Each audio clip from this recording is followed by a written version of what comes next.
Hi, chat. Welcome. Hello, everybody. We meet again. We exist together in the same location at the same time, apparently. We're doing this shockingly on time, several weeks in a row. Don't worry about it.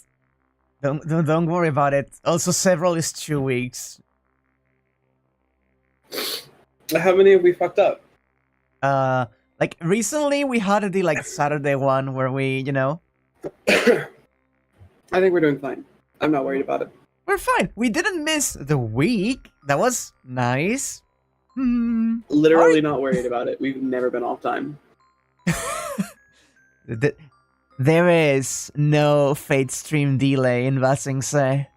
Absolutely. Don't worry about it. I don't know. Today feels like a nice day. I have a feeling that today is gonna be just a nice day. We're gonna enjoy ourselves, and we're not gonna deal with anything too big. We're going to just talk to Illya, get Berserker on our side, and we're going to just get Saber and Archer back. Something unbelievably terrible is going to happen, and then my power's going to go out.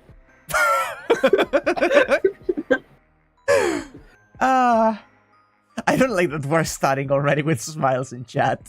It's nice to see that in the first 5 messages today, 2 of them are smiley faces. We're just gonna make an alliance and then win real quick 20-minute adventure, Morty. It's gonna go great. It's gonna go great. Been listening to a Fate-based D&D session, halfway into session 5, and they're currently in an orc fight and doing surprisingly well. Seems to vaguely be in prototype given Merlin is female. Huh, interesting. I didn't... Why a D&D session, though? There's other tabletop settings that this could work much better in, I feel. Yeah, I feel. But that's extremely fair. Also, chat, how about the Mahono Tsukai no Joru collab in FGO soon? We're getting a fucking Mahoyo collab. I need to read that VN now. I could play it in Magic the Gathering as a system. God, I am going to get things ready though. I was just watching the latest episode of Dungeon Meshi before the stream, which I am not going to say anything about because I know you haven't caught up with it. Yeah, I'm hilariously behind on all popular media. What a good series, though. You're gonna have to give me a minute to go grab some tissues for my nose. Take your time, hon. By all means, sniffle snorf. I will just get things ready and load us in. And it will be a moment.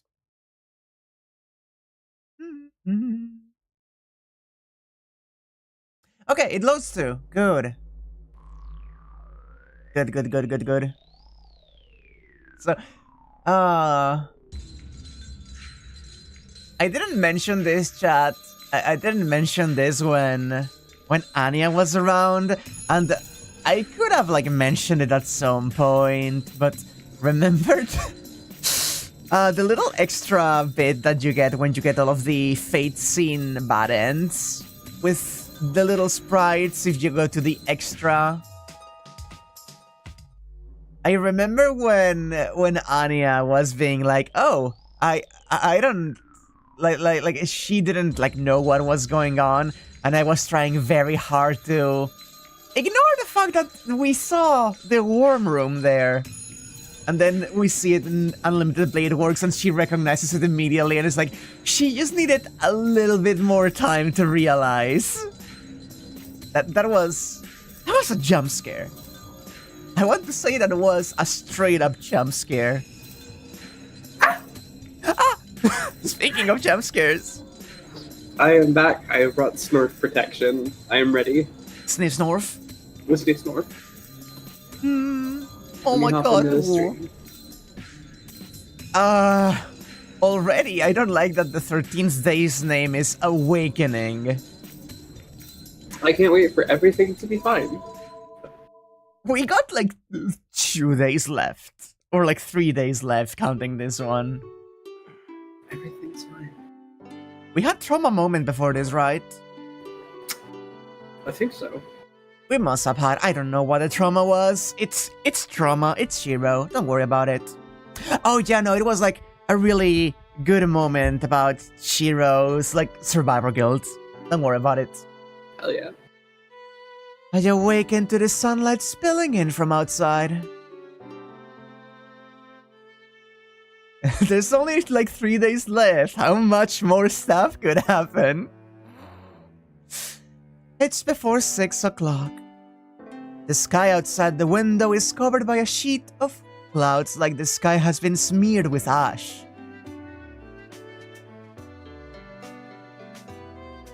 I finish getting ready and leave my room. My body is in good condition, and the pain in my wound is mostly gone. Like this, I won't be a handicap for Tosuka, even if we have to fight. I like how he's not like, yeah, I can help the... Sorry, Glasses? excuse me, wait. I just got stun locked. Wait a moment. Reed wears glasses? Are you ready, Shiro? Yeah, no, that's me. I am, but... Tosuka has transformed! What? You look like a new recruit who just stepped on a landmine. Are you not done getting ready yet? Hey, watchdog! Whackfield. No, it's not that. Tosuka, there's something kind of off about you. No, Sharpie, no. We do not merge here. Been there, done that. Oh, these? I only put them on when I'm doing delicate work, so don't worry about it. Ren is she's farsighted. She's only just now putting on the glasses when she's no longer embarrassed to be seen by you. But also, she's farsighted. Huh. No. If you say that, I guess that's fine.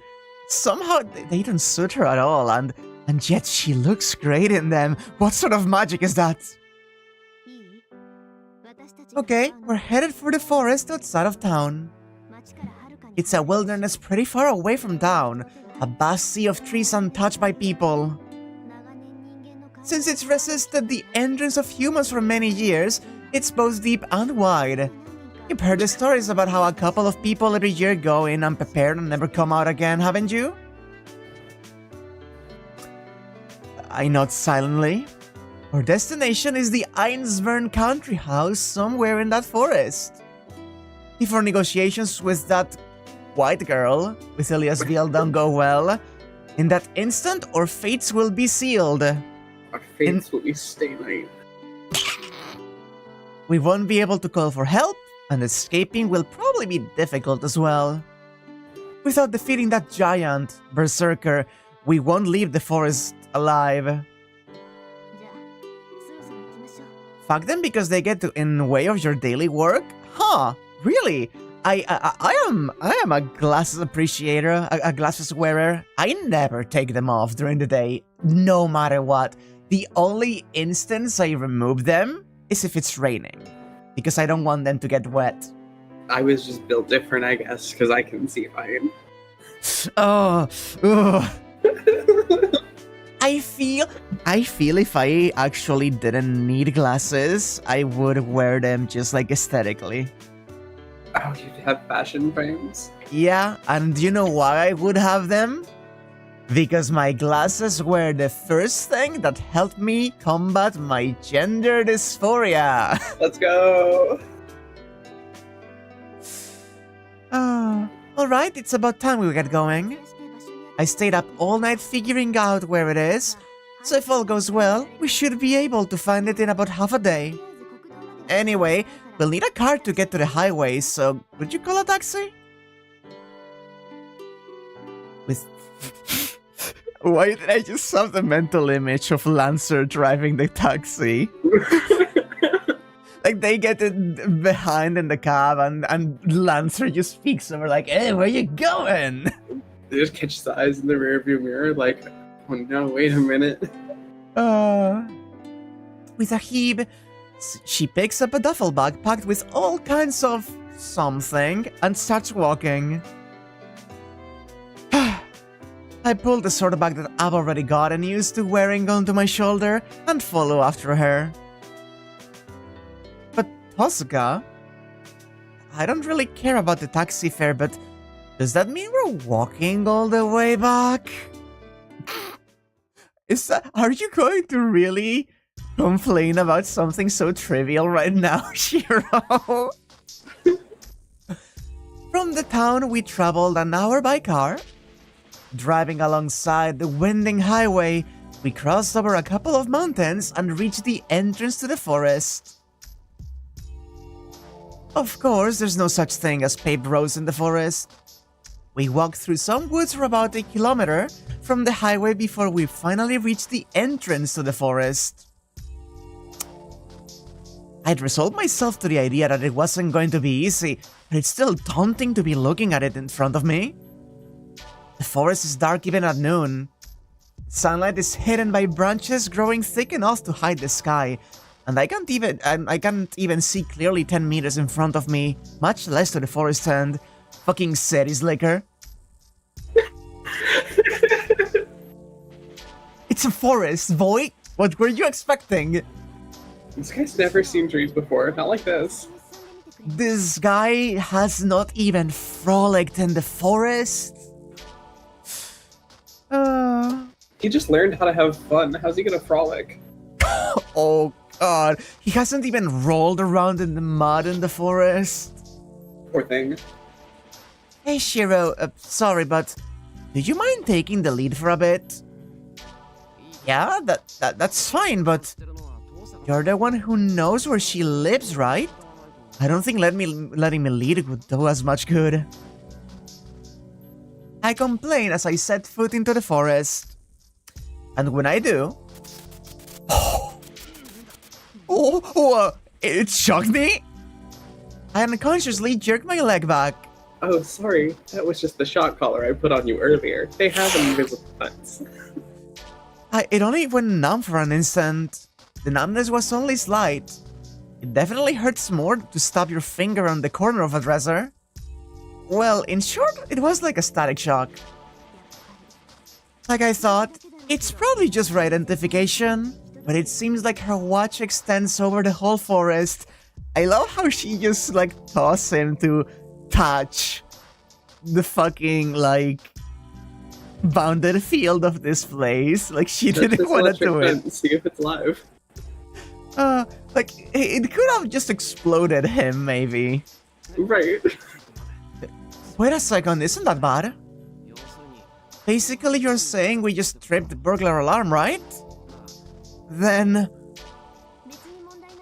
that's not really a problem, is it? It's not as if we're here launching a surprise attack. We came here to talk with her, so in fact, it's probably better if we start making our case from here. Be careful when you come through. It's a little bit of a shock. I know, I watched you do it, so I know what to expect.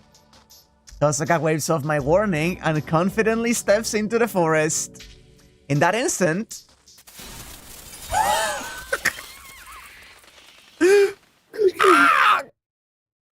Tosuka leaps backward with an amusing shriek. Wow! A hissing sound. I want to believe it's just my imagination. That I can see the fallen leaves smoldering under Tosuka's feet. It looks like the strength of the alarm varies from person to person. In my case, I guess it was just saying hi. Calmly, I comment on the situation. I think I've seen the anime version of this and she just gets fucking launched. That's delightful. But it seems like my words didn't reach Tozuka. You did that on purpose, didn't you, you brat? I definitely heard you laughing just now. Tozuka yells up at the empty sky. I don't know what happened to what she said before. She's gonna look now like she's going to kill Illya and not talk to her. Well, in any case, this is the rare Illya W. It seems like Tozuka can hear you bad-mouthing her, no matter how far away you are. If I don't want to die, I should keep that in mind.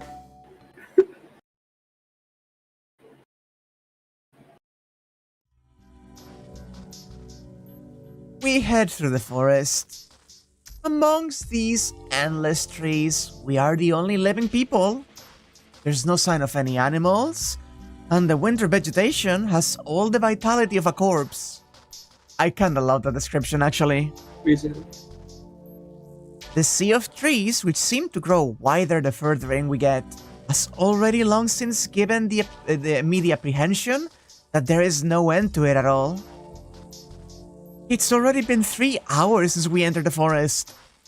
Noon has long since passed, and we've reached a point where I can no longer discern any change in the scene opening up before us. Found it? Well, I heard about it, but I'm still stunned. You think they'd really build something like this all the way out here? I followed Tozuka's gaze. Ahead of us, there's only darkness. There's a gap between the trees. Through that gap, so small that you'd miss it if you weren't paying attention, there's something horribly out of place. What is that, a wall? Yeah, it's a wall. Oh, that's ridiculous. They brought that whole thing all the way here from their country. As she maligns them, Tozuka heads toward a strange object we can't see in the distance. I still cannot tell what it is, so bewildered, I follow after her. We come out of the forest. The forest that seems so endless promptly disappears. No, it's just as though an enormous spoon had scooped out this part of the forest without a trace. The ash-colored sky is wide, and so high that I can't tell how far it towers above us. An enormous empty dome. It's less like a clearing, and more like a sunken kingdom deep beneath the earth. I actually love that too, so much. Did we ever see the outside of the manor? I don't think we did. I think this is the first time seeing it. Yeah, like we knew it was big, but now you see what it is. Okay. It's like gaudy. It's not like a mansion. That's like a castle. Yeah, it's not a mansion, that's a castle. That's where Ilya's lives. An old castle built in the middle of the forest. It's too big for a little girl to live in, and too lonely to live there by herself. A solitary fortress with no possibility of guests. Yeah, Watchdog? Anyway, there's no point faltering here. According to Tozuka, Ilya's already knows that we're here. In that case, in order to show her that we have no ill will, we should confidently walk in through the front door. This is only going to go well. Alright. Let's go, Tozuka. Tozuka? I hate that, Watchdog. Tozuka is looking up at the castle with an alarming expression. From this angle, she looks filled with tension, like she's standing opposite an enemy. Tozuka? Is something bothering you, Queen?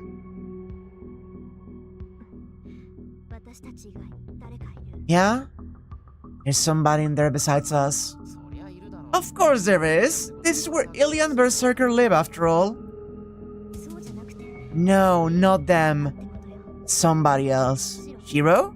We're going this way. Oh, it's starting. Oh, it's starting. You feel you're made of wood. Did you feel it too right now? The sinking in the pit of your stomach? Yeah, like we're about to start walking into like the start of the climax. Oh boy.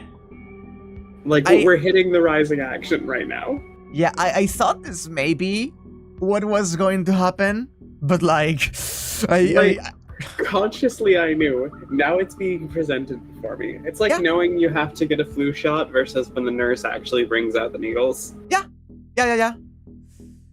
Wait a second, what are you... Before I can stop her, Tosuka runs over to a large tree next to the wall. No. That's not it. She keeps going, grabs onto a branch, and skillfully hoists herself up. I look up, dumbfounded. Cat stuck in a tree. Tosuka takes a good look up and down the wall of the castle, and then, just like that, she hurls herself from a second-floor window. Jessica is the best. A crash. I love her so much. She's so good. The window glass shatters spectacularly, and the red figure disappears into the castle. Hey, hurry up, there's something really weird going on here. Give me a break, didn't we come here to talk? But there's no use crying over spilled milk. I climb the tree as well, and jump through the second-floor window like Tosuka did. We come out of the room we'd entered in the hallway. Before I can be amazed by the magnificent surroundings, my attention is seized by the weirdness that Tosuka was talking about. That's the sound of fighting going on, isn't it? Yeah, the sound echoing down the hallway is without a doubt the sound of battle. The tension in my body. The sound of sword clashing against sword. But is such a Tempest-like sword fight even possible? Even the most intense battle I've seen so far, the one between Saber and Berserker, didn't make a sound like this. There, unconsciously, it struck me. This isn't the sound of a sword fight. This is the sound of one against many. The sound of war itself happening somewhere in this castle. Oh. Without a doubt, that one is Berserker. This is Ilya's castle. If a fight is happening here, it can only be because Berserker is fighting back against some kind of intruder. I take off. The sound is coming from downstairs. According to the floor plan I pictured when we came in, the battle is happening in the center of the castle, unmistakably by the entrance hall. I dash through the unfamiliar castle. This isn't the time for trading opinions. I don't know what's happening, but somehow, I know it's something that can't be taken back. Oh boy. I run down the stairs. The fierce sword fight is happening very closely by. Found it. This connects to the atrium of the entry hall. Tosuka confirms the path ahead of us. The hallway breaks off into a T shape. It seems like each branch leads to a terrace on either side of the hall. Let's split up here. I'll get an eye on what's going on from here while you handle the other side, okay, Shiro? It's better that we split up. For us, right now, there's no way to escape if we're found. Whether there's one or two of us doesn't change that. So we split up. If we split up, and if one of us is found, there's still the hope that the other might be able to get away. Oh god. I've just been like staring, like aghast this whole time. I hate this so much. Like Feifei mentioned, the horror movie-like build-up. We don't even have servants. Fucking get out of here. Tosuka keeps walking down the eastern side of the hallway. Nodding, I continue in the opposite direction, down the western side. Shiro? She calls out and stops me unexpectedly. You understand, right? No matter what happens, you absolutely mustn't interfere. We don't have any way to fight right now. As soon as you think that it looks bad, I want you to run, okay? Even if one of us gets captured, just keep running. Saving somebody else, that's something to think about after you've saved yourself first. Oh! Yeah? That Tosuka, you wanna fucking say that to Shiro of all people? Jesus.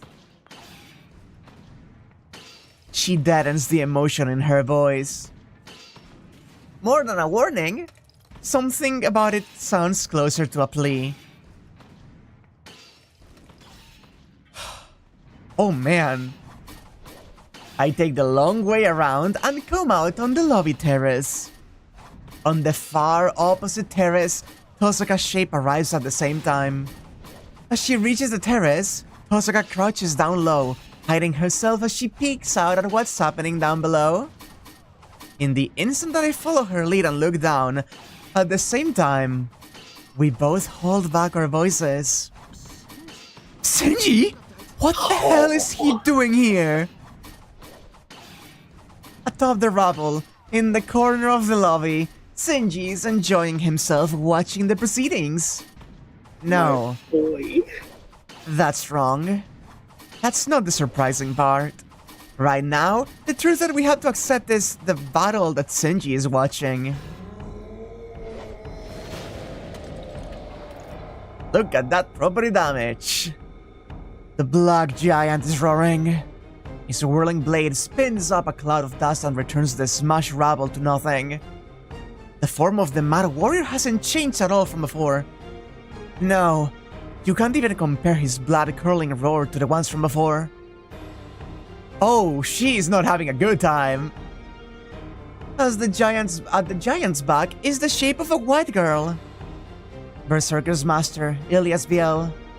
A girl who was always smiling innocently, not the least bit suited to this fight.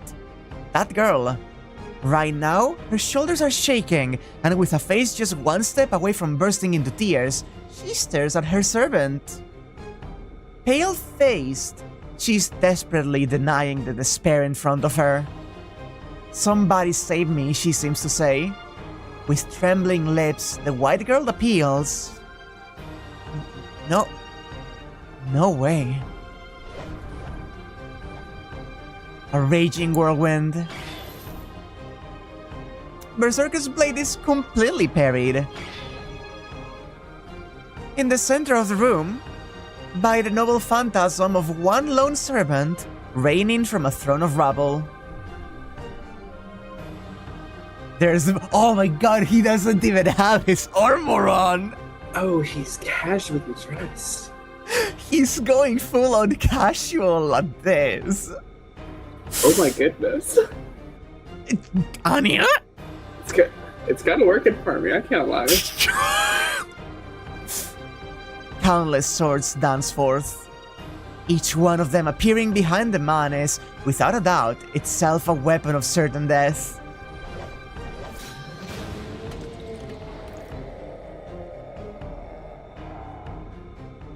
They pierce him. They flow forth like water.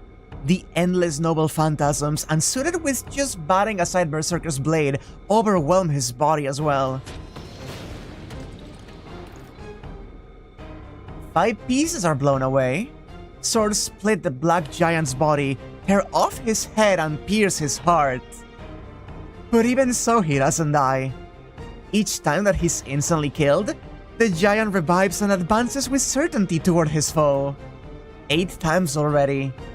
Even mercilessly killed so many times, Berserker advances. Oh my god, he's 1 away from 9 lives just stopping working, huh? It's the fact that we know that, but Shiro doesn't. And that, his enemy greets laughing in amusement. The tragedy repeats over and over. Berserker can't even get close to his enemy, and is killed over and over again. That's ridiculous! Not that Berserker is being beaten without being able to do anything. That man, that servant is completely nonsensical. The endless noble phantasms that he's bringing forth one after another, every one of them is the real thing. Especially because I projected Archer swords, I can tell. Those are the original models of every noble phantasm, the first ones, from before they became legend. What heroic spirit could have a limitless supply of those? No, no, no. First of all, there should only be 7 servants. Shouldn't that make him the 8th? An exception to the rules? A thing that mustn't exist? I can't breathe. Berserker defies sense. With flesh of steel and that unnatural strength, that on top of everything else he has the ability to revive himself immediately if he dies? That especially makes him an opponent you can't face head on. Against that monster, the 8th servant doesn't retreat even a step. He overwhelms Berserker, casting forth magic swords and holy swords one after another. When I look up on the other side, Masaka's face has blanked as well. Of course it has! Below us is a killing ground. If we entered it, we'd die in that same instant. The fact that even though in the narrative he feels like some sort of fucking OC they threw in there to be cool, he kinda pulls it off so crazy. He looks like someone's half angel, half demon OC who happens to have a name 2 letters off of that name of the person that made him. And it makes it he's good. He's good about it. I kind of love just like how this guy sucks and he's an exception to the rules and he's the super specialist, like first hero boy ever. And I kind of love that the story just demands that you accept that. Yeah, he just is. No, more than anything. That guy is a demon. Hey, Sudani. Hey, Oh, Sudani. shit. His ferocity is different from Berserkers. There's no order or discipline to it. This man fights only to kill. But even against such an extraordinary opponent, the Black Giant is yet the strongest.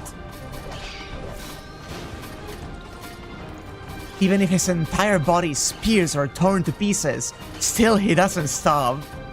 Yes, Danny? Pounded by the pouring rain of noble phantasms, each time he's struck, he revives. And with certainty, he closes the distance to his opponent, he's just fucking going. It's a totally guileless charge. He's not thinking about any strategy to mitigate his enemy's attacks. It's just a savage battle where, for as long as he has life, he will continue forward to slaughter his opponent. He's even introducing Fate Route through a jobber. He won't reach him. Berserker's brutal valor will go unrewarded by his enemy, and he'll end merely as a target. His enemy understands that. So consequently, he stands still, provoking the giant's foolish advance. Like this, there's no chance for the Black Giant's victory.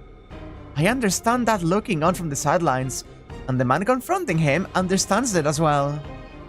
And most likely, even as he's turned into a target, Berserker has long since understood it too. Oh, that's a good one. Oh, that was a good one. I like that noise. It was a good noise. But even so, Berserker absurdly keeps going forward, knowing no retreat, and not even trying to evade. That man greets the sight of him with a smile. So you were merely a thing for fighting after all, my feeble-minded friend? Ugh. I had expected more of you as a fellow demigod, but to think that you were such a fool as this. He even talks like what Sadani said. His noble phantasms race forth. I love voicing this man, by the way. So good. I love the, like, nasally pompousness that you apply to him. It's fantastic. With a loud laugh, the man commands the noble phantasms behind him. Well then, surely I shall give you your last rites. It would be suffocating to have you come any closer. He fucking snapped his fingers. Oh my god. He fucking snapped his fingers. As ordered, the endless noble phantasms assault the giant. The giant bats away the majority of them, and at the same time, loses the majority of his life.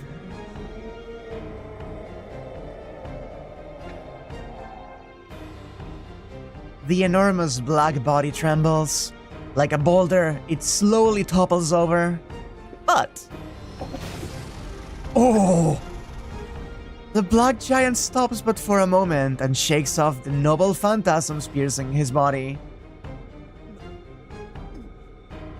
What? The amazement is immense. The black giant destroys a swarm of noble phantasms, and moreover, steps in reach of his enemy. His body is already dying. Even as he suffers a hopelessly fatal wound, the black giant advances. The reason for that is his indomitable will. Certainly, it's not the madness of a berserker. The giant meets this hopeless battle with the certainty of his own will.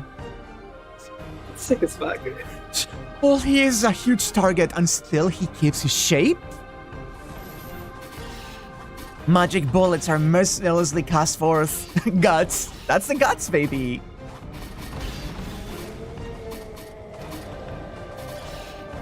Parrying them with his blade, with limbs pierced and flesh destroyed, the giant corners the man. Surely he won't reach him. That he continues to try even knowing that must mean that he has something he will not give up. Why does he keep going forward? For the sake of his master, the servant fights to protect her life. That is why he doesn't retreat. With his master behind him, to protect the terrified girl from the rain of noble phantasms, he makes himself a shield and charges forward. The giant repeats his absurd advance. He understands that to protect Ilya's veil while also defeating his opponent, he must concentrate the enemy's attacks on himself. And so, if he can reach his enemy, that itself is already his victory. This has been that sort of a battle from the very beginning. The man trying to put an end to the giant before he can close the range, and the giant closing with the man for as long as he still has life. A fight where the one who reaches his goal first is the one who survives. The giant understood that reality, even if, from the start, it was a fight that couldn't be won. I actually really like Herc. Honestly, I was gonna say, I'm really loving all this Berserker content where, like, we're not under threat, we just get to watch how fucking invincible this guy is. The animation for this shit in the anime is fucking crazy, by the way. Oh, I can't imagine. I'm so excited to watch it. He roars, surpassing his 10th death.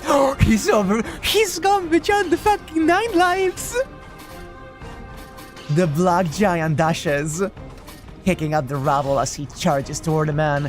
He's like a bull charging a bullfighter. You wretch! Countless arrows fly forth. Has he grown used to it through his repeated deaths? Or is it simply his final rage? The giant parries every one of the arrows, and closes with the master of the noble phantasms. His blade flies out. The mighty sword that hasn't yet been swung at this man even once roars through the air with a flash. Ooh, chains of heaven! Oh no! And the black bull is ensnared by the appearance of countless chains. He made him use the chains, though?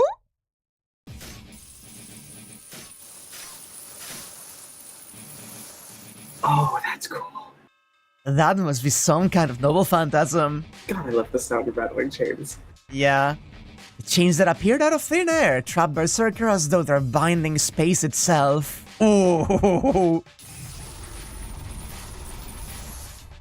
The chains constrict both of Berserker's arms, twisting them in an impossible direction.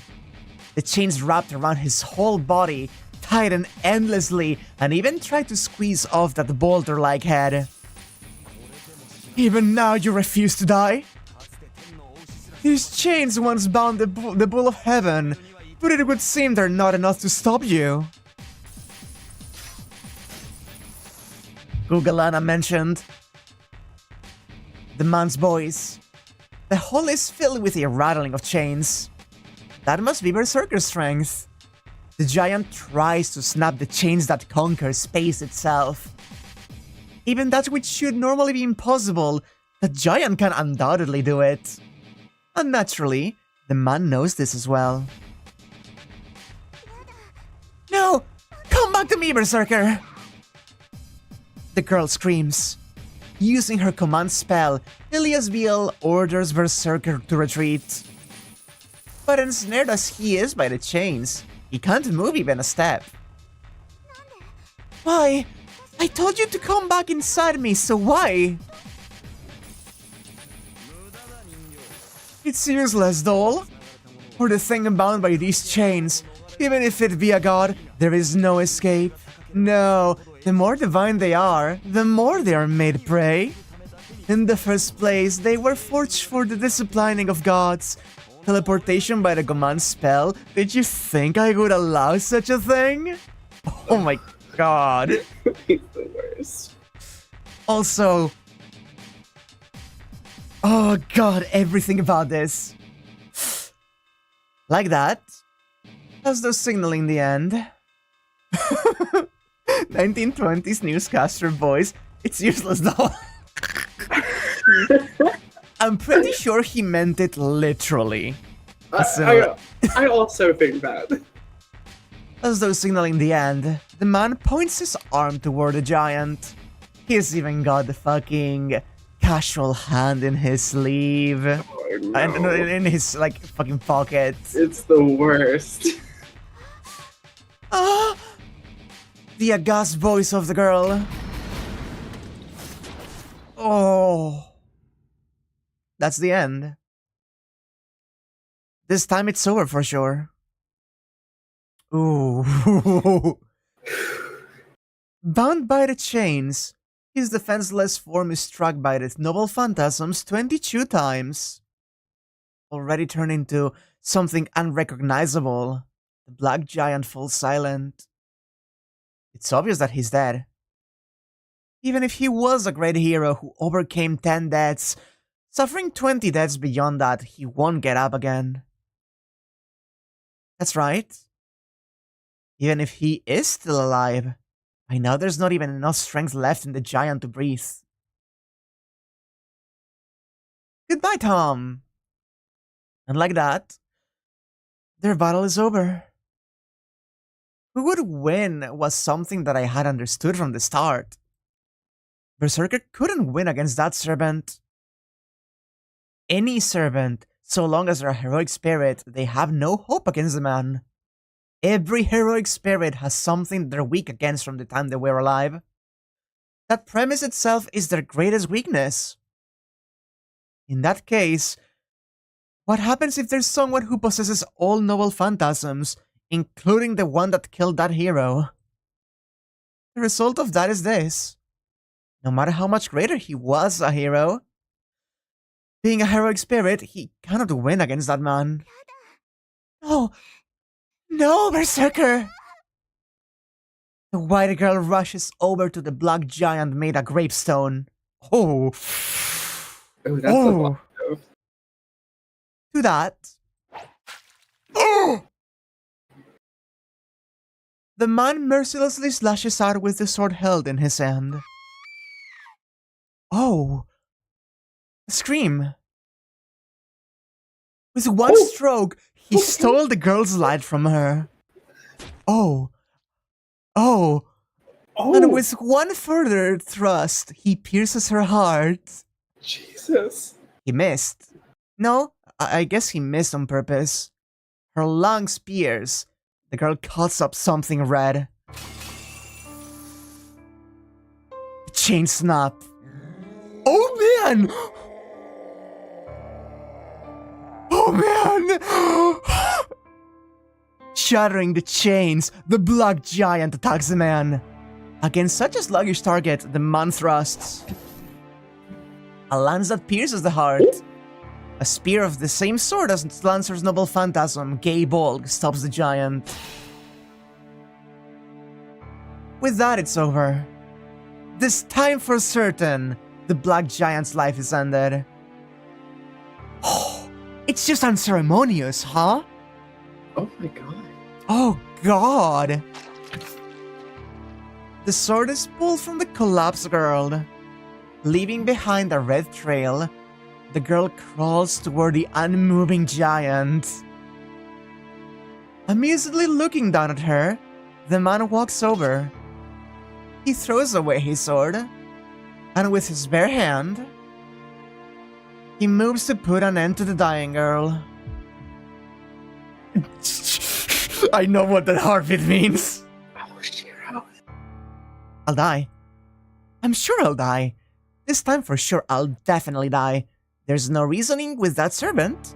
If I get in his way, I'm sure he will just kill me. If I don't get away from here before I'm found, I'll certainly be killed. Knowing that, No! Don't make me choose! Oh my god! This is a coin toss. Like... Oh my god! I think we had to restrain Shiro, right? That's what Tosaka asked us to do, but she's always wrong. I don't know. Oh my god.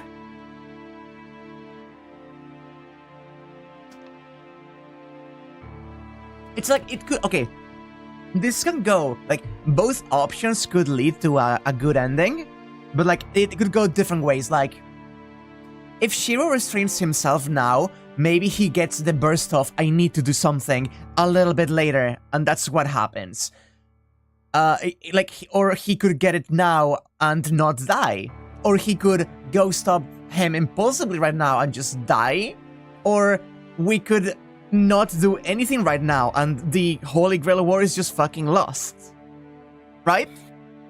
Hypothetically. Like, okay. I mean, okay, let's restrain. Let's start with restrain. At worst, we die, okay. And then we do this again. Oh my god, the complete silence after that. I hold my limbs that seem as though they might burst into motion. In the corner of my eye, I see Tosaka biting down on her lip. I know. Of course Tosaka wants to stop him as well. But if we try, we are the ones that will be killed. There's no way that we can stop him.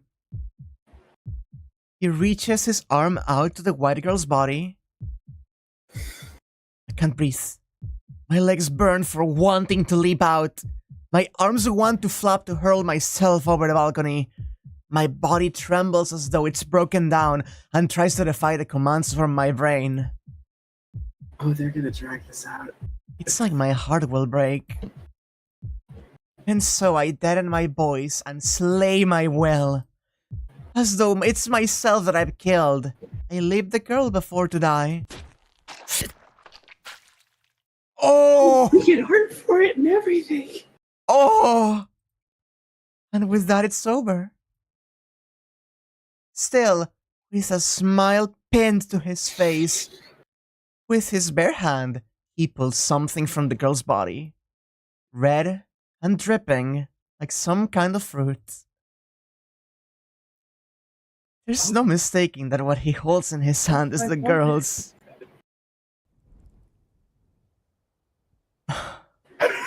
Jesus Christ!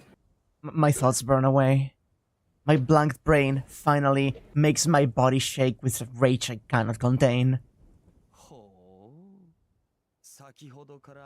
Oh, I wondered about the foul stench, but I see we had ourselves a peeping Tom. And still clutching the red thing in his right hand. Impudent worm, fix not your eyes upon me, mongrel. He fires one of his countless noble phantasms at me.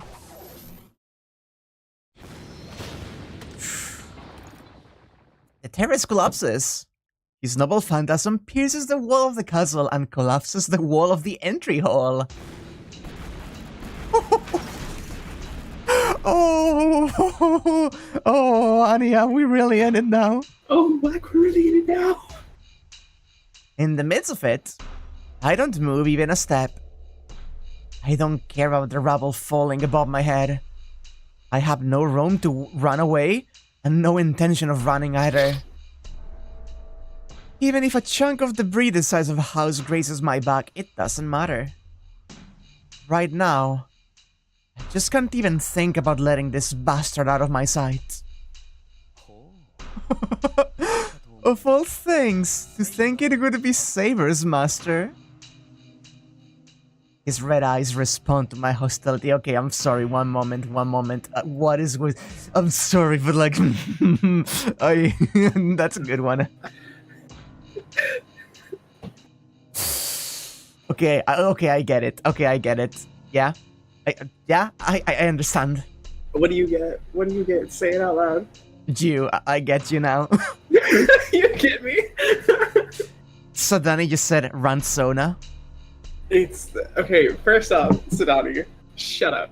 Second off, it's the manic look in the eyes. It's... Yeah. It is... something about it. It is, specifically, the one singular wrinkle under his left eye. Yeah, exactly. It's exactly. that little crease. It's that little crease there. That's like. This is why I love you, Wak. You appreciate the subtlety of why things are great. I'm never beating the straight allegations. My blood boils. In the next instant, I'm going to die. That can't not be terrifying. But my body rejects the urge to run away and continues to scream at me to kill him now. The body of the cruelly murdered girl continues to demand that I not forgive him. For me to lose my reason is natural.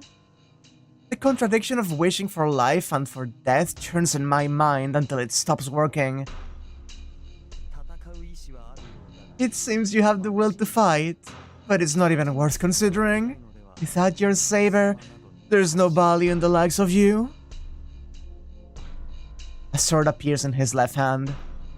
Mercilessly, he raises the sword. All that's left is for it to fall and end the life of Miyashiro. But even so, I continue to stare at the enemy. Whatever happens, I can't even think of turning my back on this man. Oh god, Shinji! Wait a minute. I know this guy. The man sort of pauses. Shinji, who was watching what was going on from the opposite wall, walks with light steps to the center of the room. How is this worse? Yo, long time no see, Mia. I didn't think I'd see you in a place like this. I was a little surprised. The man doesn't move. The distance between me and him is 10 meters. Can I get to him? Even though closing that distance is something that even Berserker couldn't do? What, are you shaking so much you can't talk? Well, it's not like I don't understand how you feel. I was like that too, that time with Ryder. Yeah, that's right. Thanks for letting me go back there, Mia. You're a lifesaver. Oh, how is this worse? This is so much worse. As long as they don't know about Tosaka, everything's fine. I don't have anything I could use as a weapon. But, like, I care. In a sense, my mind has become totally clear. In this condition, I don't have any worries about projecting his swords either. I'm telling you to look at me. I divert my attention just as Liver. While keeping him in my sight, I turn to look at Senji. That's right, you get it, don't you? You understand who's the most important person here right now. Oh my god, he's such a little bitch. It's a little breathtaking. Not what Senji said. It just surprised me that he would seriously say something like that. Yeah, that's how it is. So you get it, don't you, Amiya? That at this rate, you're definitely going to die here. What a stupid thing to say. What's the point of saying that now? I've known that since I walked the room. I'm a little late on the introductions, but this guy is my new servant. Way better than Ryder, right? Senji puts his hand on the man's shoulder. Senji, you're going to get fucking murked by Gilgamesh at some point. It's just imagining Shinji putting his hand on his shoulder and like that little eye twitch just be like a little bit like 1 pixel more intense. And then, with a smile on his face, Beg for your life, Amiya. I don't mind giving it a little thought. he says something I don't really understand. Piss off. There's no doubt. I don't hesitate. I don't even show any sign that I'd consider it for a moment. Is that how it's gonna be? We'll fucking die then. Senji leaps backwards. With a cold look, the man finally brandishes the sword raised in his hand. That's far enough. You, servant over there, if you so much as move a finger, I won't guarantee your master's life. Once again, the sword pauses. Edging Gil. Oh, look at this squirrel's Jito. Like, okay, on one hand, God, she's so cool. On the other, this makes things worse. On one hand, God, she's so cool. On the other, girl, you are pulling an Amiya Shiro right now. This is literally the thing she told Shiro not to do. Which, like, speaks a lot about their relationship, I think. It speaks a lot of the hypocrisy on which their romance is based. I look up. Everyone in the hall turns their attention to the girl standing on the terrace. Hosoka's hand is pointed at Senji. Even if Senji has no aptitude as a mage, I'm sure he understands what that means. Hosoka is serious. If that man brings his sword down, then Hosoka will certainly put Senji down in reprisal. Hosoka, why are you here too? Hosoka does not answer. She just keeps her sights on Senji. What do you mean? Are you really going to shoot me, you murderer? The first one to become a murderer here was you. Although that doesn't really matter to me either way. The right to kill and the right to be killed are the same, Senji. Even if you're not a mage, your human instinct should be able to tell you that much. People with bad media literacy be like, this character sucks, she's poorly written because she's doing the thing she told him not to do. That's so... I can see those takes. Like, I can see them crystal clear in my fucking mind. Under Tozuka's glare, Shinji meekly retreats. At that... Aww. He amusedly stares at her. A gaze that seems to linger all over Tozuka's body. I dislike that. And then, I feel like for an instant, a strange shift comes over the room. That was a slick transition, actually. This is the first time they've ever done anything like this. This looks really good. This is effective. I see. Knowing that you cannot defeat me, you took aim at my master? That you opted to negotiate is because you realized that killing my master could not stop me. Isn't that right, girl?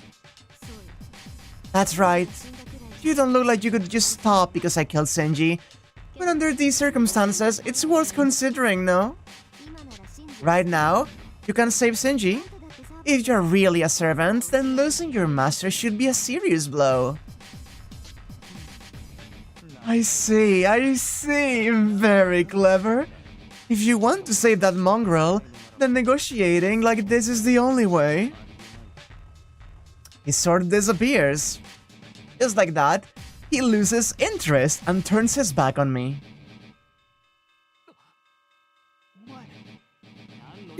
What do you think you're doing? Who the hell told you to stop? No, the situation has changed, Shinji.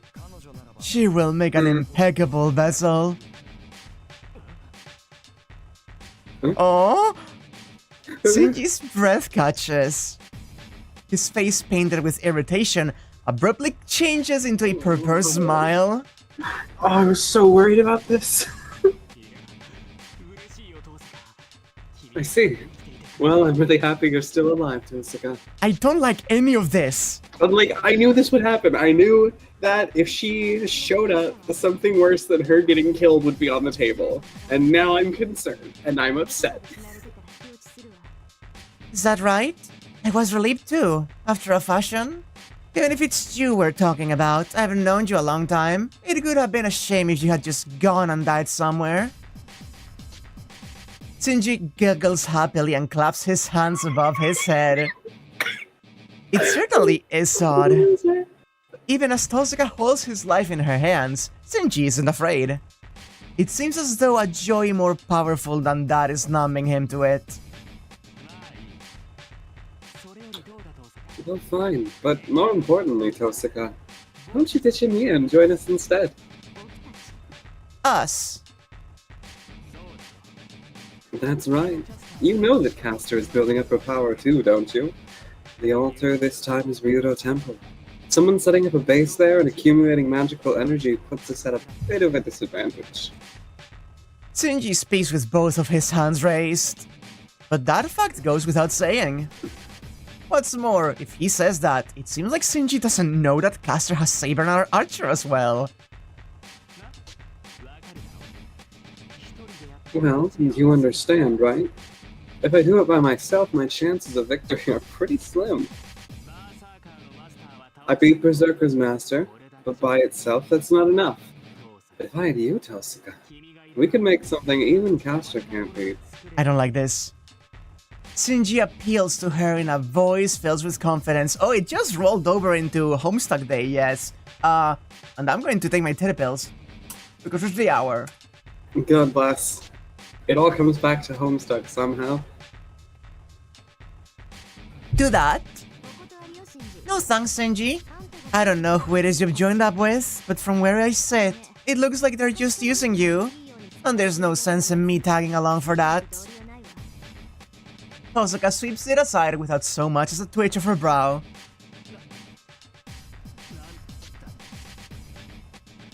What did you say? You don't understand? We've known each other for a long time, so I'll warn you. But you should work on your observational skills. The only person who thinks that Maro Shinji is a master is you. How about you get a grip and accept that you have no talent as a mage? Oh! Yeah, that's pretty based. Oh my god! Go for his fucking throat. Shinji's face twitches. Make him cry. I guess Tosuka's merciless words make him forget that she has his life in her hands. Kill them, Gilgamesh. Amiya and Tosuka both. Kill them all.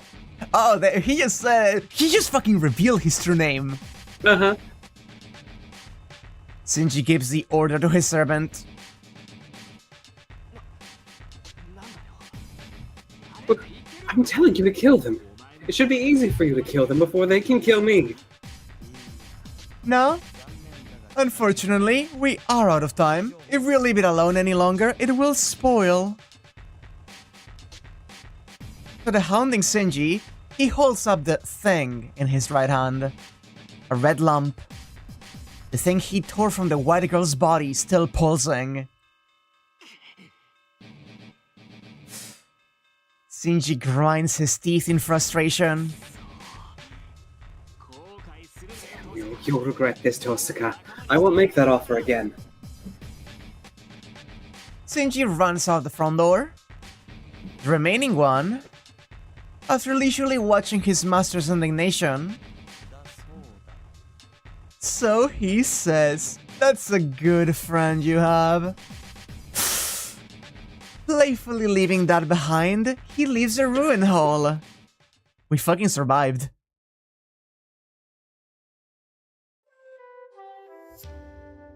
Sunset. Just drop in with that music. And the lobby is slowly cloaked in shadow. We came all the way to this castle in search of an ally, but after all that's left here is a ruin. So what now?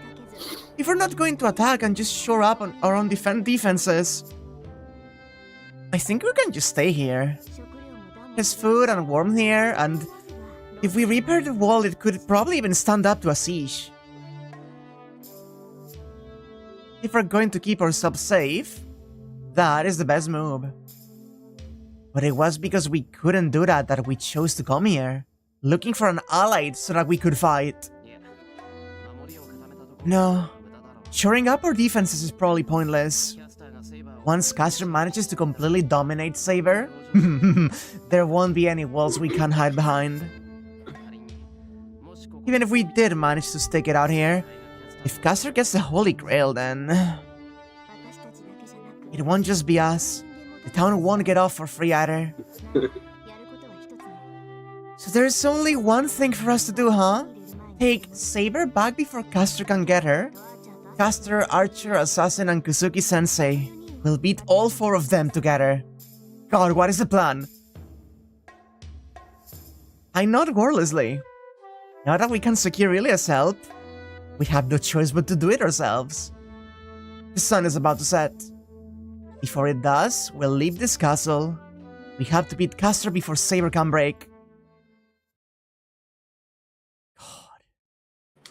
I feel like the running theme throughout... Oh, night stay night? Excuse me? Unlimited Blade Works 14, night stay night. This sucks. I feel like the running theme throughout this route specifically, has been stay psych right now. I keep getting into situations where I'm certain we're about to get a bad end, and then we're spared and everything's fine. And it's the worst, like, status quo reset ever. It's happened 3 times now. Yeah. Our plan is simple. We'll play the details by ear, and we'll aim only for the result of getting ourselves a face-off with Caster. It doesn't matter if the situation only lasts for the briefest of instants. In hand-to-hand combat, Caster is the weakest of any servant. If we can manage to corner her strong one, servant or not, even we could have a shot. Also cast jewels and my projection magic. If we use every power we have at our disposal, it's not a fight we can't win. That's the conclusion that the two of us came to, and trusting in that, we left the forest behind. Since then, we've traded no wars between us. There's only one reason for that. We're both desperately putting on a brave face and trying to fool each other. Oh! God.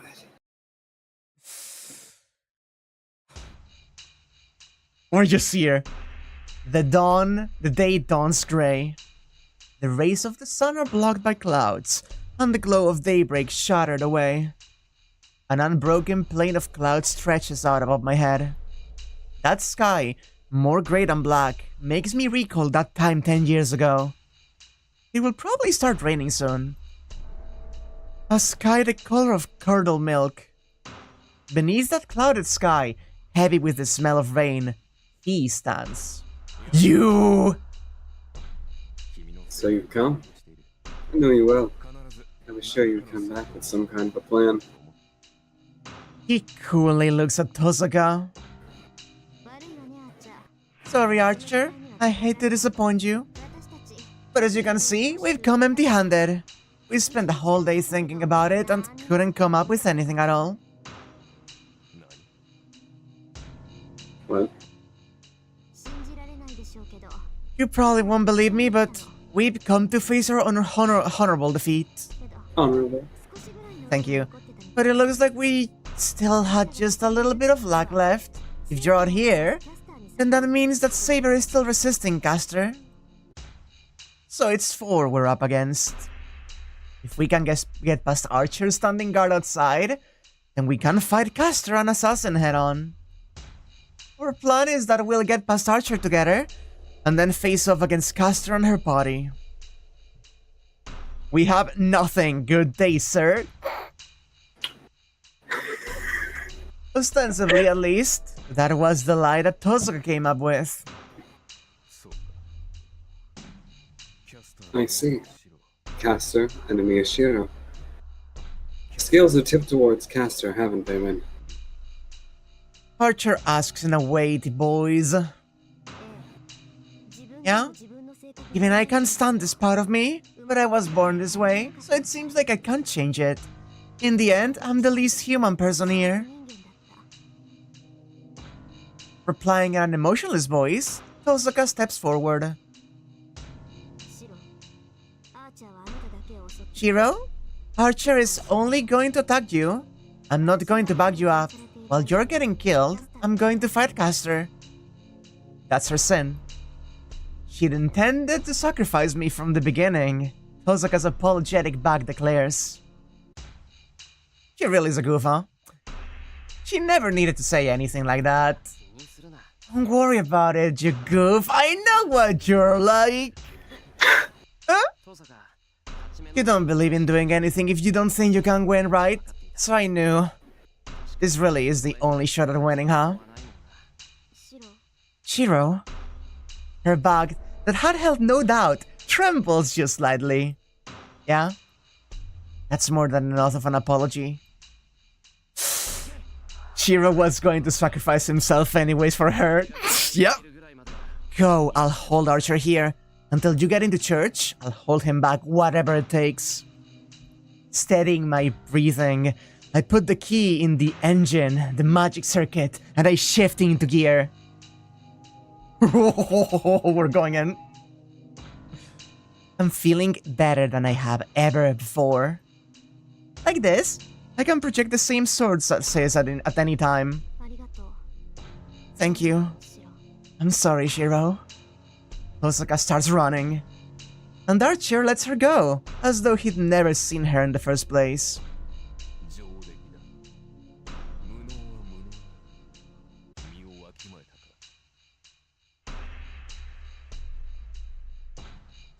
Anya? Oh, connection died. No! Is my connection okay? Okay, my connection is okay. Take your time, hon. Take your time. Oh no. In the worst possible moment. We lost her. We lost her. It also does show that Ren still does have the cold-blooded Mega side if pushed far enough and desperate enough. Yep. This may take a bit. Hi, Archer. Nice stand up. There you are. What did I say? We're gonna get into some awful situation, and then something terrible is gonna happen. You did say that explicitly. It wasn't my power going out, but it was my connection dying, which I think is close enough. Did you see what this dialogue or the previous one or?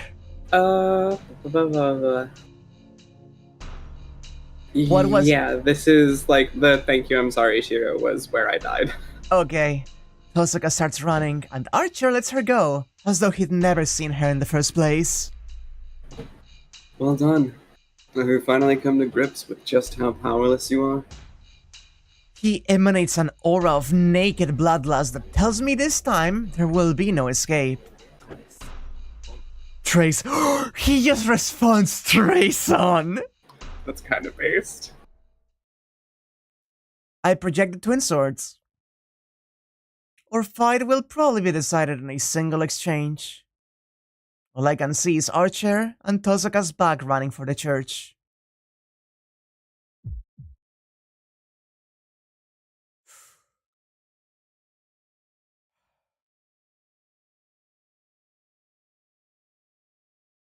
Was it a single blow, or did I hold out for a few? The battle is over. With my body drained of strength, I look up at the sky. Gray plain stretches out above my head.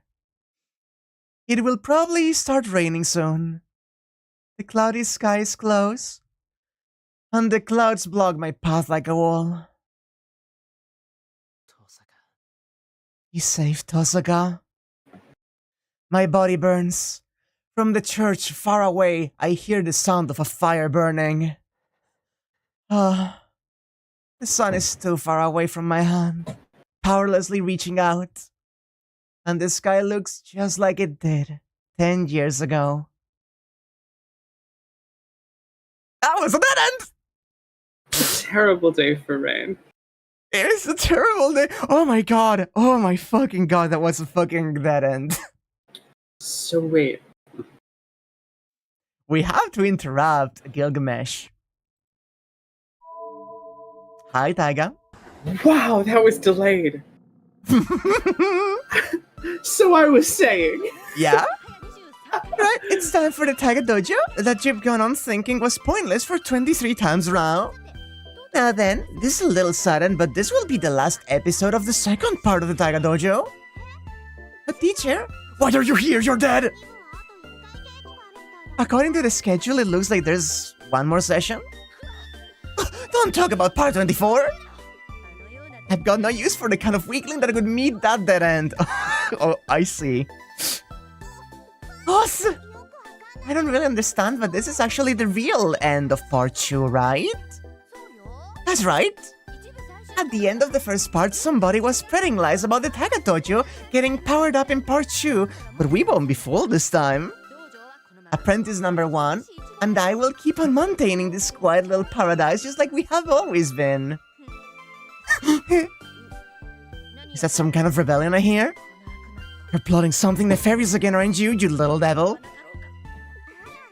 That's a misunderstanding. I'm just thinking it will be a little lonely here since in part 3, I won't be able to keep you company like oh god, what is going to happen to Illya in part 3? Something horrible, I'm sure. If you can come to the dojo, Illya-chan, you'll be... Yeah, I'll be busy with my part in the main oh god, that's what she means. The main route turned out like this, but I'll reach my true peak in the third part. Well, and it seems like your part will get just as much smaller, eh, Taiga? My condolences. This is the difference between a heroine candidate and someone who didn't even manage to make the list. Well, don't worry. I'll still be your friend even when I make it to heroine. That's right, on the dawn of my conquest of the main story, I'll need a mate or something.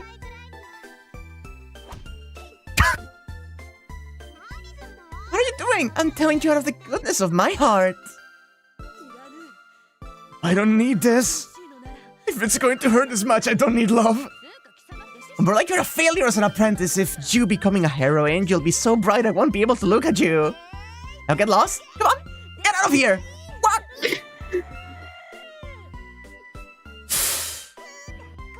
I don't need you either. I got you jerk, even if you apologize, I won't forgive you, you hear me? And she's gone. Well, I guess this is fate too.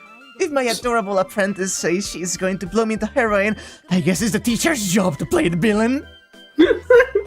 Alright, fight on, Illya-chan. Throw down Sakura-chan and claim the throne of heroine from her. And don't go coming back here either. After all, my role is getting smaller. Ah, but it will be lonely here holding the last dojo in part 2 all by myself. It will be lonely, but I'll do my best. You and me will both fight on alone. Now, that end this time is a little bit special. Taking the fight with just you and Tosaka-san is reckless and foolhardy. There's no way that you can win. I doubt you like him much, but go ahead and shake hands with the ally who came to help you. As for you, for whom that ally never turned up in the first place. You're a failure of a protagonist. What the hell are you thinking? Not even trying to save a little girl dying right in front of you? Would you put it like that? The events at and after the castle are a crucial part that will make you open up about the cause of something that you've been bottling up, so you must go through it. In a sense, Tosuka-san's route is the protagonist route as well, so get out there and handle your business. And that's it for this time. The Tosuka-san's route is finally reaching its climax. There's a roller coaster with no dead ends waiting for you from here on, so I'll give you a bit of a hint now. The Tosuka-san route has a true end and a good end. I can't tell you what they're like, but what separates them is how devoted you've been. A flower in both hands or just one. Look forward to that when the battle is over. See you everybody, I'll be waiting in the third part of the Taiga Dojo. Do you think we did good? I can tell you exactly what the thing is, and we will get it, don't worry about it. So like, the difference is whether you try to get Saber relationship points, despite this being the Rin route, or whether you go all in on Rin. Right, the flower in both hands or just... Yep. Yeah, okay. Yep. And how devoted you have been. This is the Rin route. So if you don't actually go for Rin, you get only a good ending. Fuck me. Stop him. Also, I really like her like explicitly telling you like, hey, this is the protag route. You have to be Shiro. My frozen body bounced forward. My hands gripped the railing at the same time my legs straightened. Midway, I caught sight of Tosuka's face. She's biting her lip in frustration as she stares at the tragedy below. Fun fact, the way the game labels that you've entered that bad end is by applying coward equals 1. So fucked up. No. I know. I'm not a coward now. Obviously, Tosuka wants to stop it too. But she knows that if she does something like that, she's the one who will die. There's nothing she can do to stop him. I know that too. I understand that dying to save a dying girl is completely ridiculous. But I don't care. I can't leave that girl to her fate. The thought held in the back of my mind is just that. Put my weight against the railing and jump down. Tosuka and Shinji both look at the sudden intruder in astonishment, but he doesn't even turn his gaze on me as I jump down. The man reaches his hand out to the white girl's body. Stop, you son of a bitch! I let out a strangle yell, a voice controlled with every ounce of strength and will. Oh. The man stops his outthrust arm and slowly, like an angel of death who had just found new prey, turns toward me, standing by the wall. Oh! No! Interlude?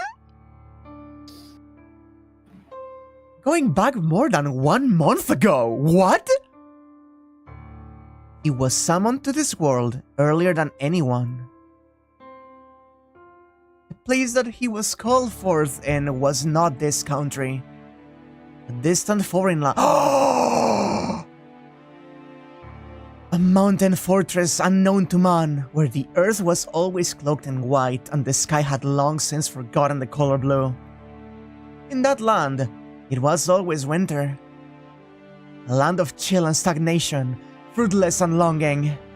They, who cut all connection to the modern world and earnestly awaited the second coming of a miracle, were no different from living corpses. I hate the smiles. I hate the smiles so much. The chill of winter stole from them all human warmth, and that stagnant world allowed them no new way of life. His family are seekers of the Holy Grail. Until the day their wish is realized, spring will not come for the Ainsburns. Already for 10 centuries they have sought the Holy Grail, using every method possible to try to get closer to the Holy Grail. Before they knew it, they had forged a grail of their own. Although what they could build was nothing but a vessel. The mystery that dwelt inside it went on empty, and they wrought nothing but cups that will never be filled. but they saw an end to those days as well. They acquired accomplices from outside and performed a ritual to fill the vessel. The result was a success and also a mistake. The Grail would be complete. By that method, surely the Grail could be filled. But at the same time, they made many enemies. They, who should be the owners of the Holy Grail, were reduced to donors, the same as so many other mages. Their tenacity defied reason. No, from the time 1,000 years ago when they had almost grasped the Holy Grail, they had gone mad. They broke the rules, and time after time, they drew the strongest card. The first time, they didn't have the luxury of doing such a thing. The second time, they finally found a loophole in the rules. The third time, they called something that should have never been called. And the fourth time, they gained the strongest card, and want to use it, and judged that they could win this time for certain. The result was a crushing defeat the likes of which they had not seen. Of all things, they were betrayed by the very master and servant that they had chosen. Leaving behind his daughter in the Winter Castle, he destroyed the Holy Grail. Enraged at his betrayal, they lamented their own mistake.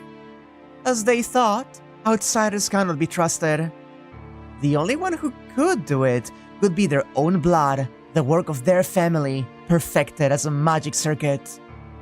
From the beginning, they had insurance. Thus, the fifth time.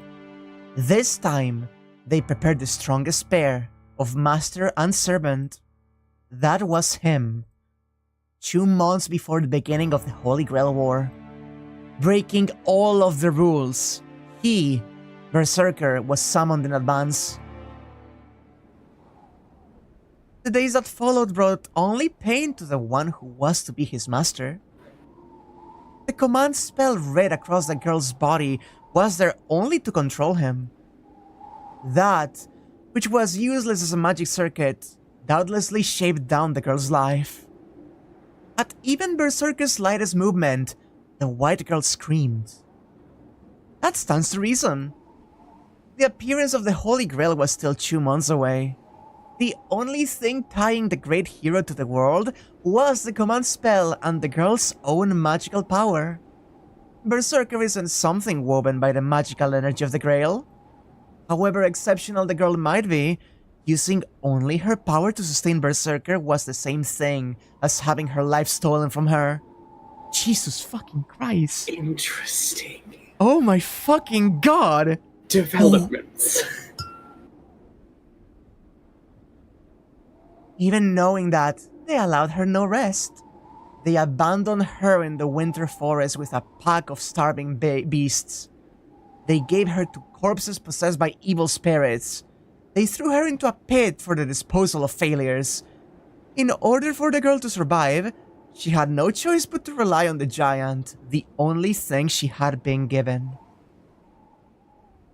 That succession of cruelties, that long surpassed what could be called training, the girl survived all of them. She made the giant smash the enemies coming to trample her. Even as she screamed in agony, she made him eradicate the endless waves of those who attacked her. When did that become something special to him? He didn't know himself. Belying her youth, the girl hated whining. The only thing that issued from her mouth was scorn. Instinctively, she must have understood that if she were going to lament, it would make her stronger if she hated those who were the cause of her pain instead. She despised Berserker for his ugliness and cursed his existence. Of course she did. If it weren't for Berserker, there could have been no need for her to suffer. If she hadn't been chosen to be a master, she wouldn't have been hurled into that hell. She took every opportunity to hate him, and used that as an outlet for her anger.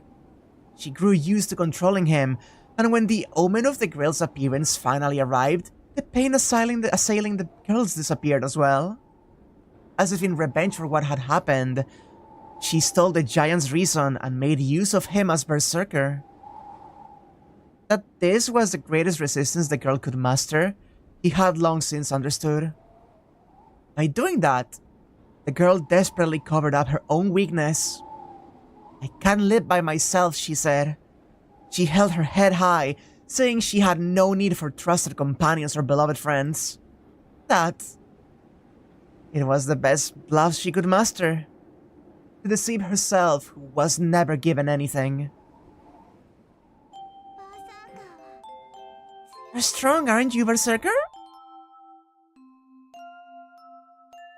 "Oh! Maybe Illya did nothing wrong. Maybe you were so right, Chad.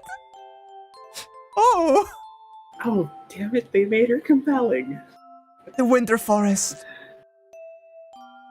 With hesitant hands, the girl touched his arm, stained red with blood. Surrounded by a pack of beasts, the girl had prepared to die and desperately continued to resist. At that time, he, who couldn't move without the order of his master, was the first to become prey for those beasts.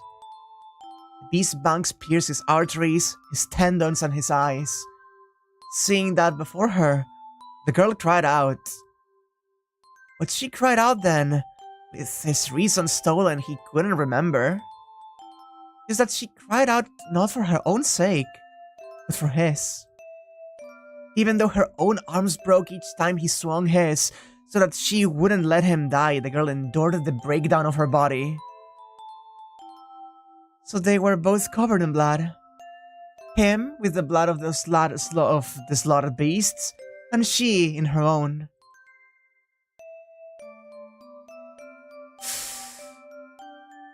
He remembers that winter forest, the weight of the girl leaning against him as she cried tears of pain. It was there that he realized, within that cramped and cold castle, he was the only one that she talked to. Oh my god! No! No, Berserker! Her figure is reflected in his vision, just like it was then, with a tearful face he hasn't seen since he was completed as a master. The girl runs to him. He cut her. With a single horizontal stroke, the golden enemy stole her light away. The girl's face is stained red. She runs uncaring, and the girl who lost her vision stumbles on the rubble at her feet. Her slim body collapses. There, the enemy's sword falls. The sword missed the girl's heart. Her lungs must have been pierced as she lies on the ground. The girl coughs up blood. It's not an instant death, but already it's unlikely that she can be saved. Her light stolen, her lungs destroyed, and even her servant lost to her.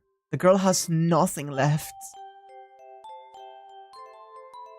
Then, at least peacefully, if she goes to sleep like this, perhaps there's some salvation in that. And yet, it hurts. It hurts, Berserker. The girl inches forward, leaving a trail of blood. Crying with agony in her voice, searching with her hands, she crawls toward the black giant. Where was he keeping so much strength? With all of his might, he breaks the chains and reaches out to grab the man.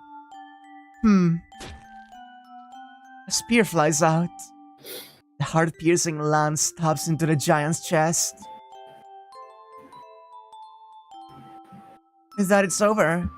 The man pulls his spear free, as though nothing has happened, when all that remained of the giant's strength disappears. His body disappears. All the power that gave him flesh has been cut off. In that case, all that remains is to vanish. For a servant who has lost all of his magical energy, there is no power left to keep him in this world. He trembles and collapses. But at his end, with his own eyes, he looks at the girl searching for him with her hands. Strength returns to his collapsing legs. The rules of the magic that created him. The regulation of a world that detests contradiction. His stone body collapsing into sand. You're strong, aren't you, Berserker? With nothing but his own will, he pushes aside all the forces trying to make him disappear. He cannot disappear yet. Likely that is the only resort left to his heart. Once her the lonely little girl who relied on him and believed in him completely, even as she scorned him. Yeah, no, mi badada, you're in. God. Where are you? I don't know, it's so dark I can't see anything, Berserker. Her light stolen, the girl crawls searching with her hands. Perhaps especially because she cannot see. She wants to touch him with her hands. Her blood-stained hands grasp at the air, trying to confirm that he's there. He has no strength left. There's nothing that he can do. He will fall here, and here he will die. His body is long since destroyed. There's no strength left to support him as he falls. That's why I'm not afraid. It doesn't matter who it is. As long as I have Berserker, I won't lose. But that was not permitted. His consciousness has already died. With only his will that should long since have vanished, he holds his body together and departs from this world. His limbs remain steady.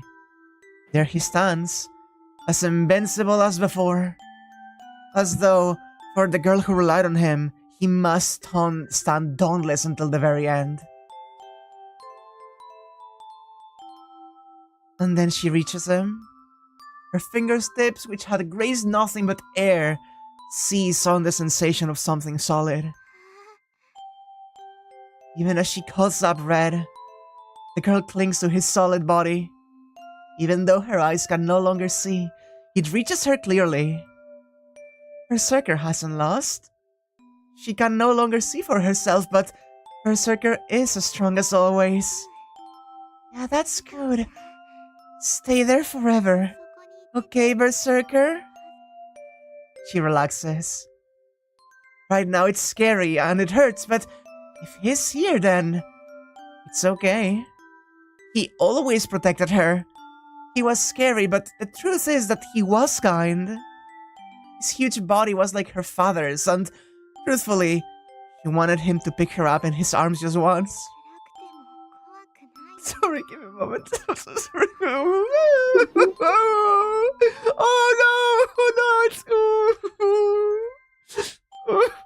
Do you hug? Oh, I held on so far.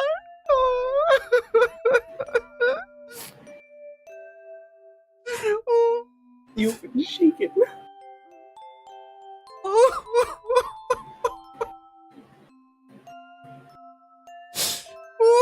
Oh no! Oh wow! Oh wow! Sorry. No, it's okay. It's okay. Oh.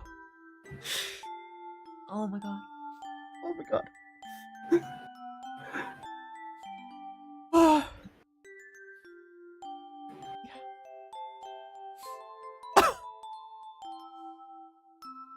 Even if it's dark, I'm not scared. After all, Berserker is strong. As long as he's here like this, I'm not afraid. She leans against him. And on her head, she thinks that maybe she might feel the touch of a huge solid hand. Surely that's true.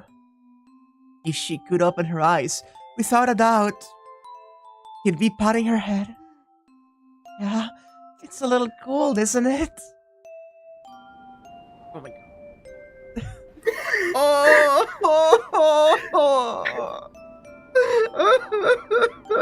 This is effective tear-jerking. Oh my god.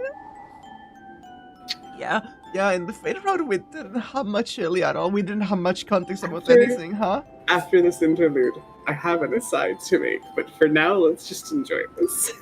Oh my god. Her body is cold. She remembers the forest just for a moment. And the girl smiles.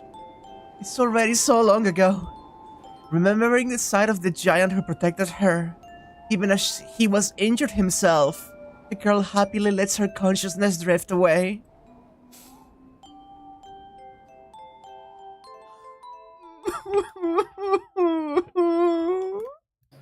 Alright, chat room. Let's have a talk. That was... So firstly, to all of the Illya enjoyers, a half apology. She is pretty damn compelling. That was beautiful backstory. I love that character dynamic. Fantastically presented. However, that justifies none of the awful content we got with her in the Fate route. Oh. Oh. Do you need another moment? Because I'm willing to give it to you. I'm fine. Are you? I don't think you are.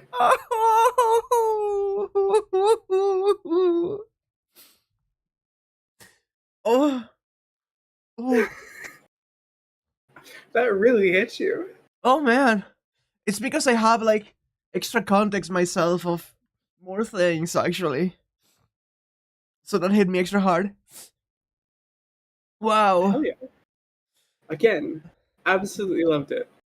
However, I think that her Fate route content was genuinely bad.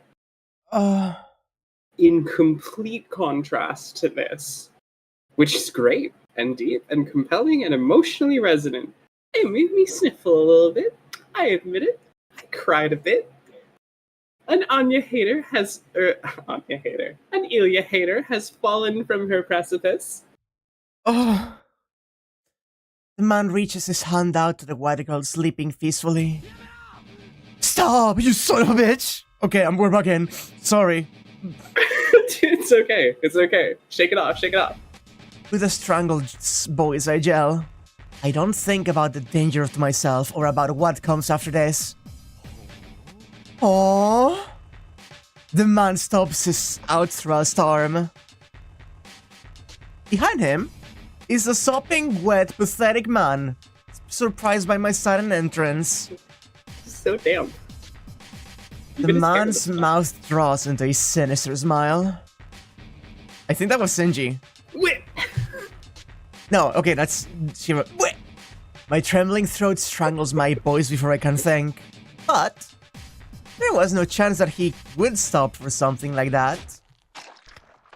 Oh! Oh, it just happens anyways. Cool. Oh, it just happens anyway. I admit that makes the other part hit a little harder, actually. Oh god. I couldn't even tell him to wait.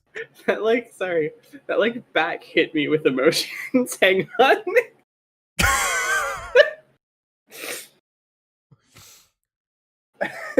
that all contextualized by this still happening. Actually, they hit me really hard. Oh my god. With a smile on his face, with his bare hand, the man tears something out of the girl's body. It looks like a fruit, dripping red. Without a doubt, what he has in his hand is the girl's.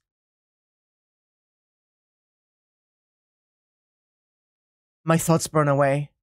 The fear of being killed and the hatred screaming to kill him blend together and I lose my mind. So we had an audience?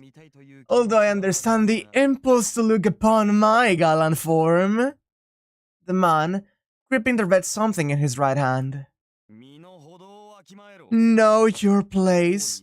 Who are you to give orders to a king, mongrel? Aims a single one of his countless noble phantasms at me, and it shoots out.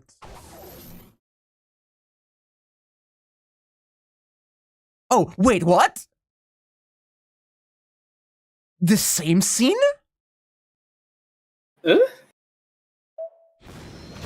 This leads... I'm going to skip quickly, but the terrace collapses. This leads to the exact same scene! Oh my god, it's literally just the difference of whether or not you do the right thing.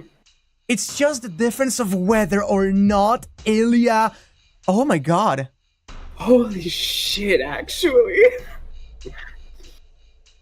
But my body rejects the urge. I should have skipped to skip directly to like the... Actually, I can go back in the history and...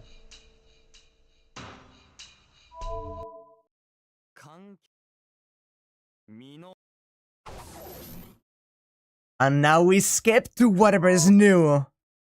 That's kind of amazing, actually. That's a bold choice. Yeah, and then we walk over to the center of the hall. In the middle of a beam of ash-colored sunlight pouring from the ceiling, blanketed in rubble, the girl sleeps. Her eyes will never open again. Looking at her up close, she's not white at all.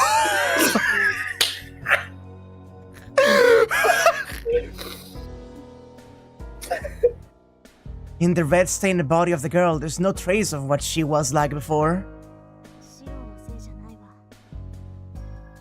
It's not your fault, Shiro. You know that, right? There was nothing we could have done to save her. Gilgamesh stole her caucasity. Shut the fuck up.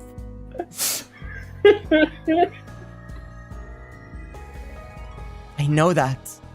But there are people who can be saved and people who can't is something I was taught a long time ago. That if you try to do something beyond your reach, you'll just expose your own life to danger is something I know as well. But still... Even so, I wanted to save her. I can't stand the thought of children dying.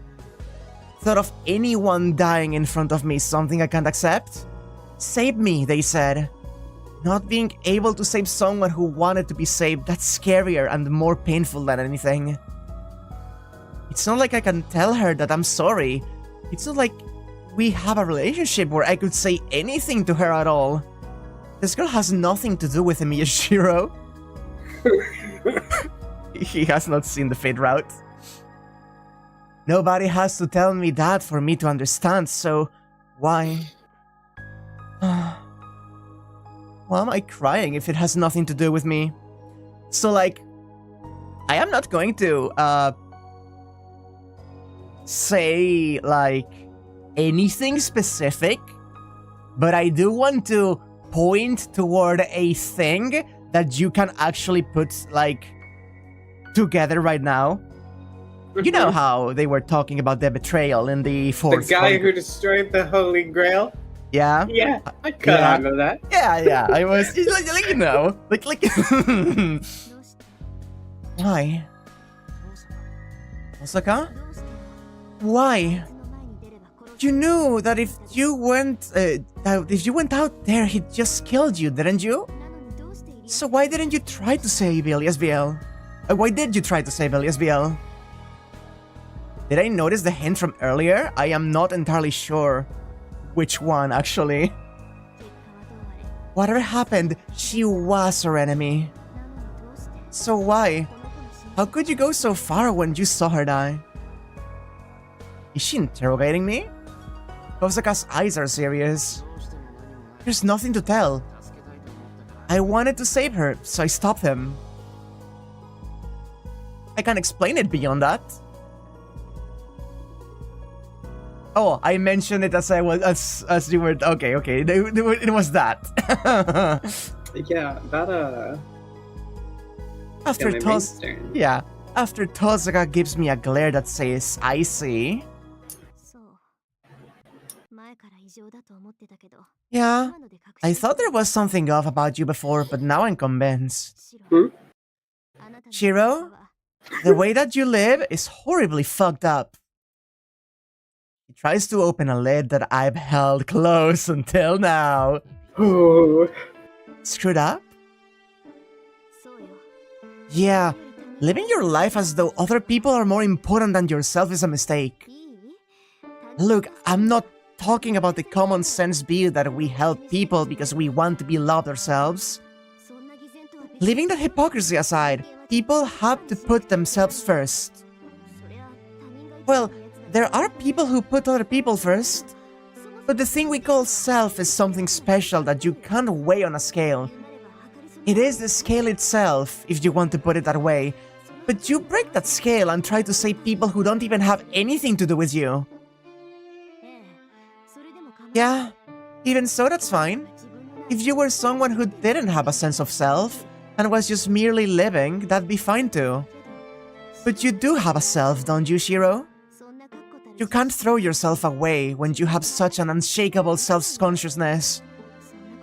If you keep doing that, one day you're going to break. Oh! That's nonsense. I'm not going to break. Rather, I'm doing this so that I don't. So that I can keep holding my head up. I tried to save someone I couldn't. No. You're already plenty broken. So tell me. I don't know what happened to you 10 years ago, but that's why you're so messed up, isn't it? Ooh. Tosaka's eyes look at me like she's crying. Why is she making a face like that? It's as if she knows that the end I'm going towards has no reward, and she's trying her best to stop me.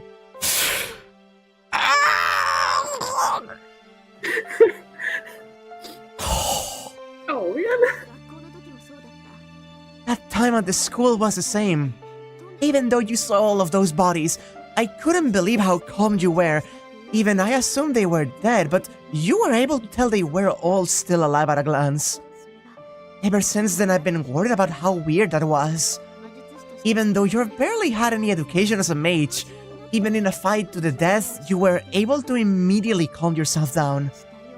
Even if you were angry at the corpses in front of you, you weren't disgusted at all by the corpses themselves. It must be because, for you, people dying is something you've gotten used to seeing, because you saw something like that 10 years ago, right? Used to seeing it? Yeah. Certainly, it's not as though it was the first time I've seen something like that. The collapsed students at the school, the totally twisted form of the dead rider, even the girl sleeping here in front of me. Compared to back then, I think I accept death. But that's wrong. The blaze 10 years ago saved me, Yashiro. That shouldn't be a reason for Tosaka to criticize me. You're wrong, Tosaka. It's not like that. I was saved, that's all.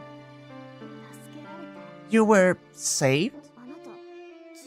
You were saved from the fire 10 years ago, weren't you? And the one who saved you was Emiya Kiritsugu? Yeah, that's right, but that's it. It's not the cause of anything. My trauma made me who I am, and that's good. Ooh, this is hitting me. When I say that, there's a grating in my chest. Even myself insists that that's a lie. So there was nothing else? Something you've always regretted? Or something that Emiya Kiritsugu took from you in exchange for saving your life? Like there could be anything like that. Kiritsugu just saved me, that's all. Besides, take something from me? Back then,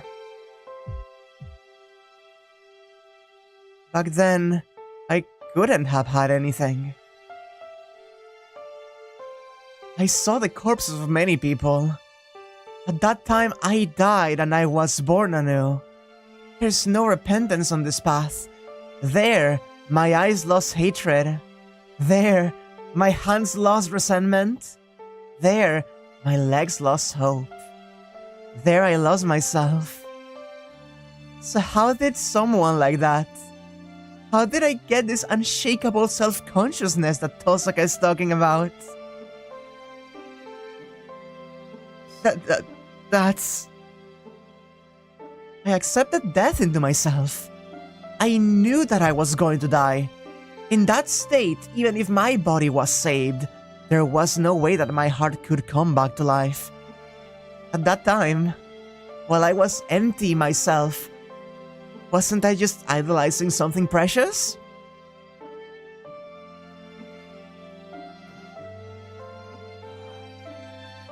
Yeah. That's right. I remember. No. It's something I had no memory of in the first place. So that's why I hadn't realized until now that that was really the thing that saved me. Hiro? You weren't actually forced into some kind of contract or something, were you? No? There's nothing that was taken from me. I just got something. A hellish world. In the place where everyone apart from me died, one person was saved. Nobody helped me, and I couldn't save anyone. At the end, something I thought was a miracle was granted to me. I remember the eyes looking into me, and the voice begging for me to be saved. In that abyss, I thought, not that I was saved, but that there was someone to save me. How wonderful. What a miracle it was. So I idolized it. I had nothing. There wasn't a single thing left to me. So I idolized that side that I saw. So I had nothing else. When I was saved, that was the only emotion that I had. I was happy. I cried. I couldn't think of anything else. So I couldn't produce any emotion other than that. Yeah, I'm sure that you're right, Tosaka. It's warped to put the other people ahead of yourself. Somehow, the sequence there is horribly mistaken. But the only one who was saved was me. So at that time I thought, if there's a next time, then in place of the people who weren't saved, I have to save everyone. I'm telling you that that's messed up. Look, I'm saying that if you were saved, then first take care of yourself. It's too bad for the people who are dead, but the fact that only you were saved is just a coincidence. So grab hold of that good fortune. You suffered through something that horrible, so if you don't enjoy yourself after that, none of it means anything. Osaka is genuinely angry. Yeah? That makes me really happy. It's a little late, but I've finally figured out that Tosaka is that kind of a person. The question I've been puzzling with by myself for as long as I can remember. I wanted to be a hero, so I was always trying to help people. Even as I realized that there was something weird about what I was doing, I couldn't understand. And now it's so plainly obvious. Thanks to someone right here in front of me, who for my sake has gotten so seriously angry at me. What? Even after I've said all this, you still don't get it? But you make me mad. If you really are that dense, then there's no point to this theme either. No, I get it. I said it, didn't I? And you're right. Then... But I can't heed your warning. Something about me is definitely mistaken, but that's fine. I mean, wanting to help somebody, that can be a mistake, right? So, with all the thanks that I can muster, that's how I answer her.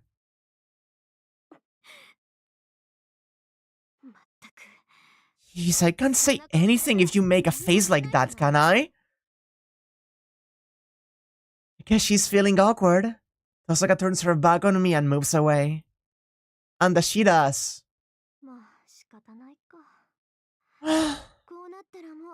There's no help for it, I guess. If it's come to this, I'll figure something out. She grumbles with a great sigh. God. Just... God. Infinitely more compelling than the Fate route, I gotta say. Wow. Wow.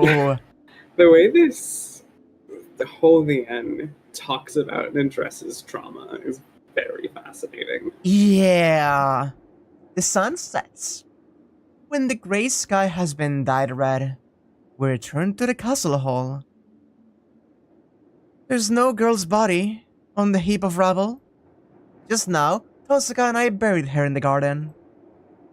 The body of the black giant turned to dust, which I guess is normal for servants, but we at least collected the sand and buried it with her. Oh. Alright. Do you have any ideas about what we should do next?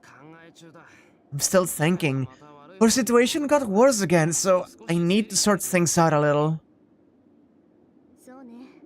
Yeah, that's true.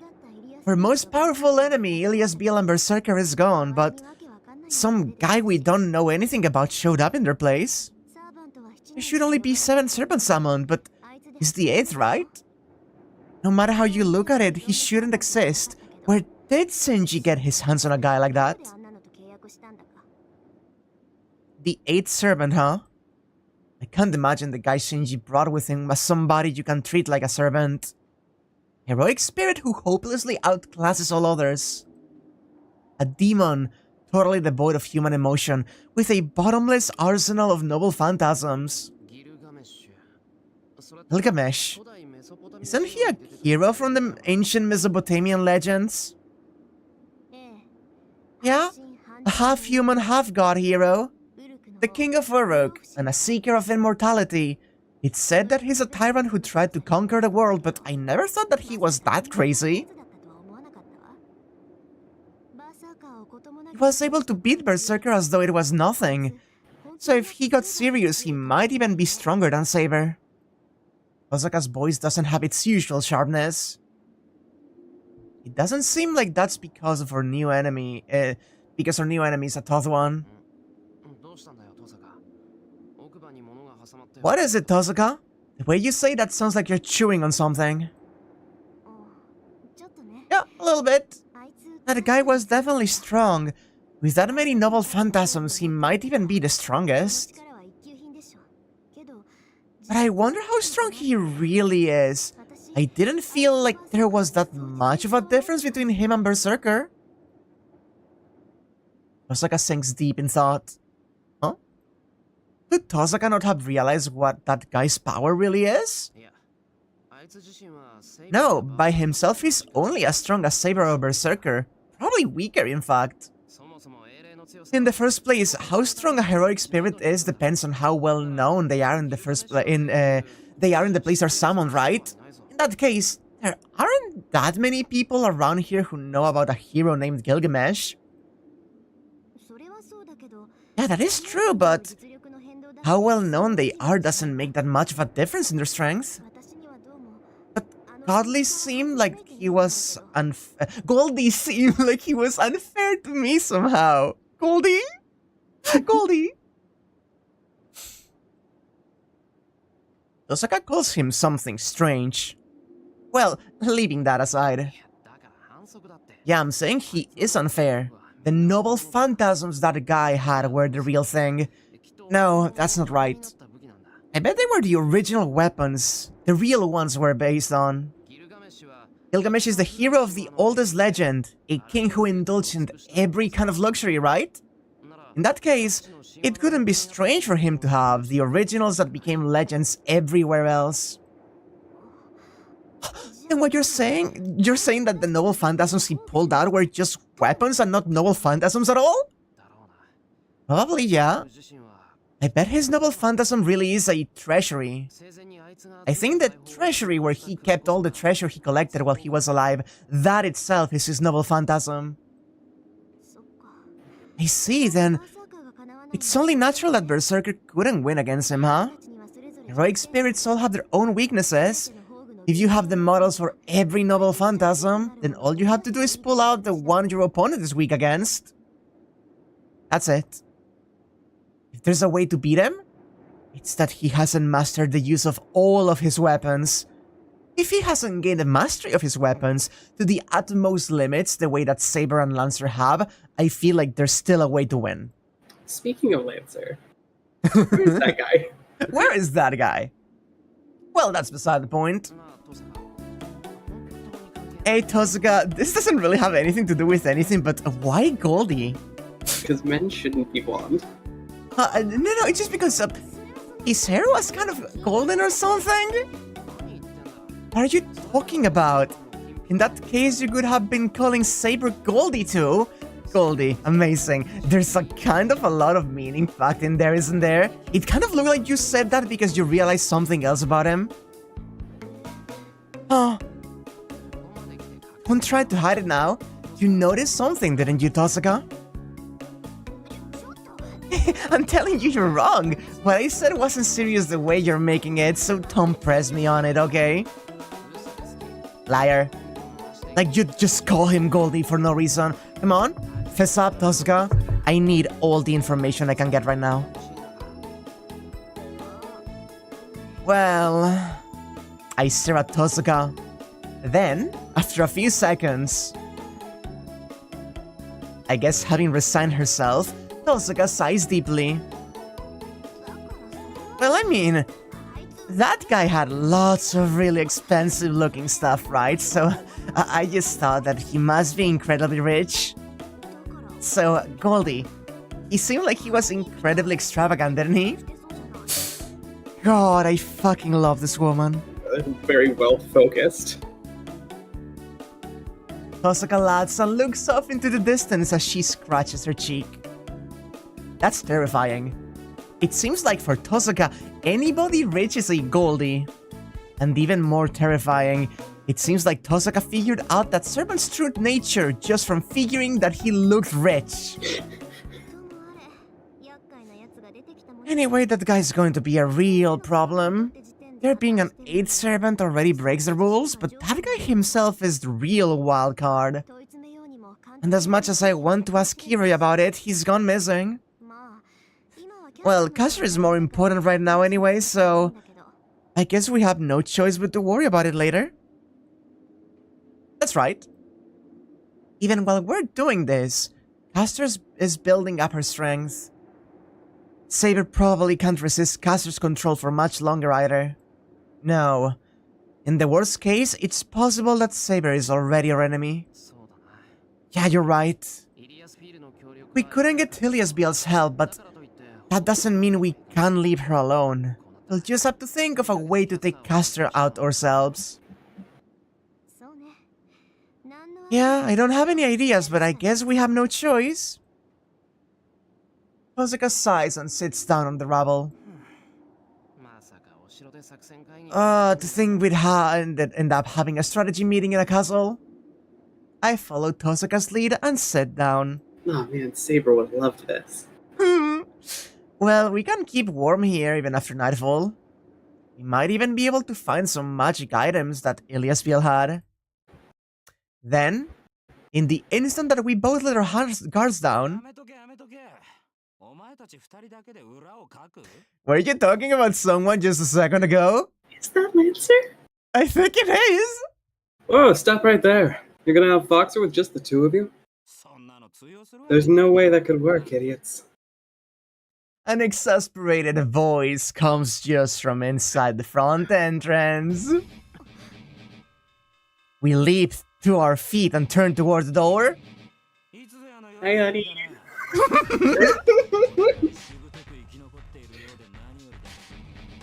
I haven't seen you two since that night, huh? Glad to see you're both still stubbornly hanging in there. Lancer?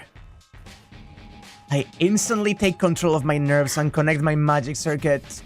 The man who appeared is undoubtedly Lancer. The man who stabbed me in the chest that night 10 days ago. I can't let that happen again. Before he can swing his spear, I have to at least let Tozuka get away. Shiro, get back! I'll draw him off, so you use that to get to the second floor.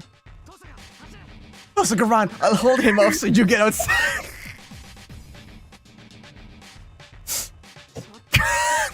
Wait a second. That stuff I said before about taking care of yourself, you weren't listening to me at all, were you? Tozuka suddenly lowers her left hand that was pointed at Lancer and points it at the tip of my nose instead. But even if she threatens me like that, I have some complaints of my own. Don't be stupid. I thought I told you that I wasn't gonna listen. Fighting hand to hand is my job. It's not my first time fighting him, and I'm better suited to fighting here than you are. That's ridiculous! We are fighting a foot soldier. What's the point of me, with ranged weapons, running away from an enemy who can't shoot back? That's exactly why! Don't you get that if he gets in close to you it's over? It's fine, just get back and back me up from a distance. You think I can back you up, you idiot? Unfortunately, I don't know any delicate magic like that. If I tried that, I'd obviously just blow you up too. Don't play up your own destructiveness. Anyway, why do you always have to be so flashy about everything? Try doing something modest for a change. Really, I'm having a hard time ignoring what Caster said about not needing you. Lovers quarrel. What did you say, you... Like that, we spend a few minutes arguing and trying to push each other aside. When we finally get tired of it, thinking, why are we doing this again? Suddenly, we remember Lancer grinning as he watches us from the entrance to the castle. He's just having a good time. He's yucking it up. Oh, are you done already? I'm not in a hurry or anything, so feel free to get out of your systems. If you've got problems with your partner, it's best to get it all out in the open. Oh my fucking god, he just shot the shot.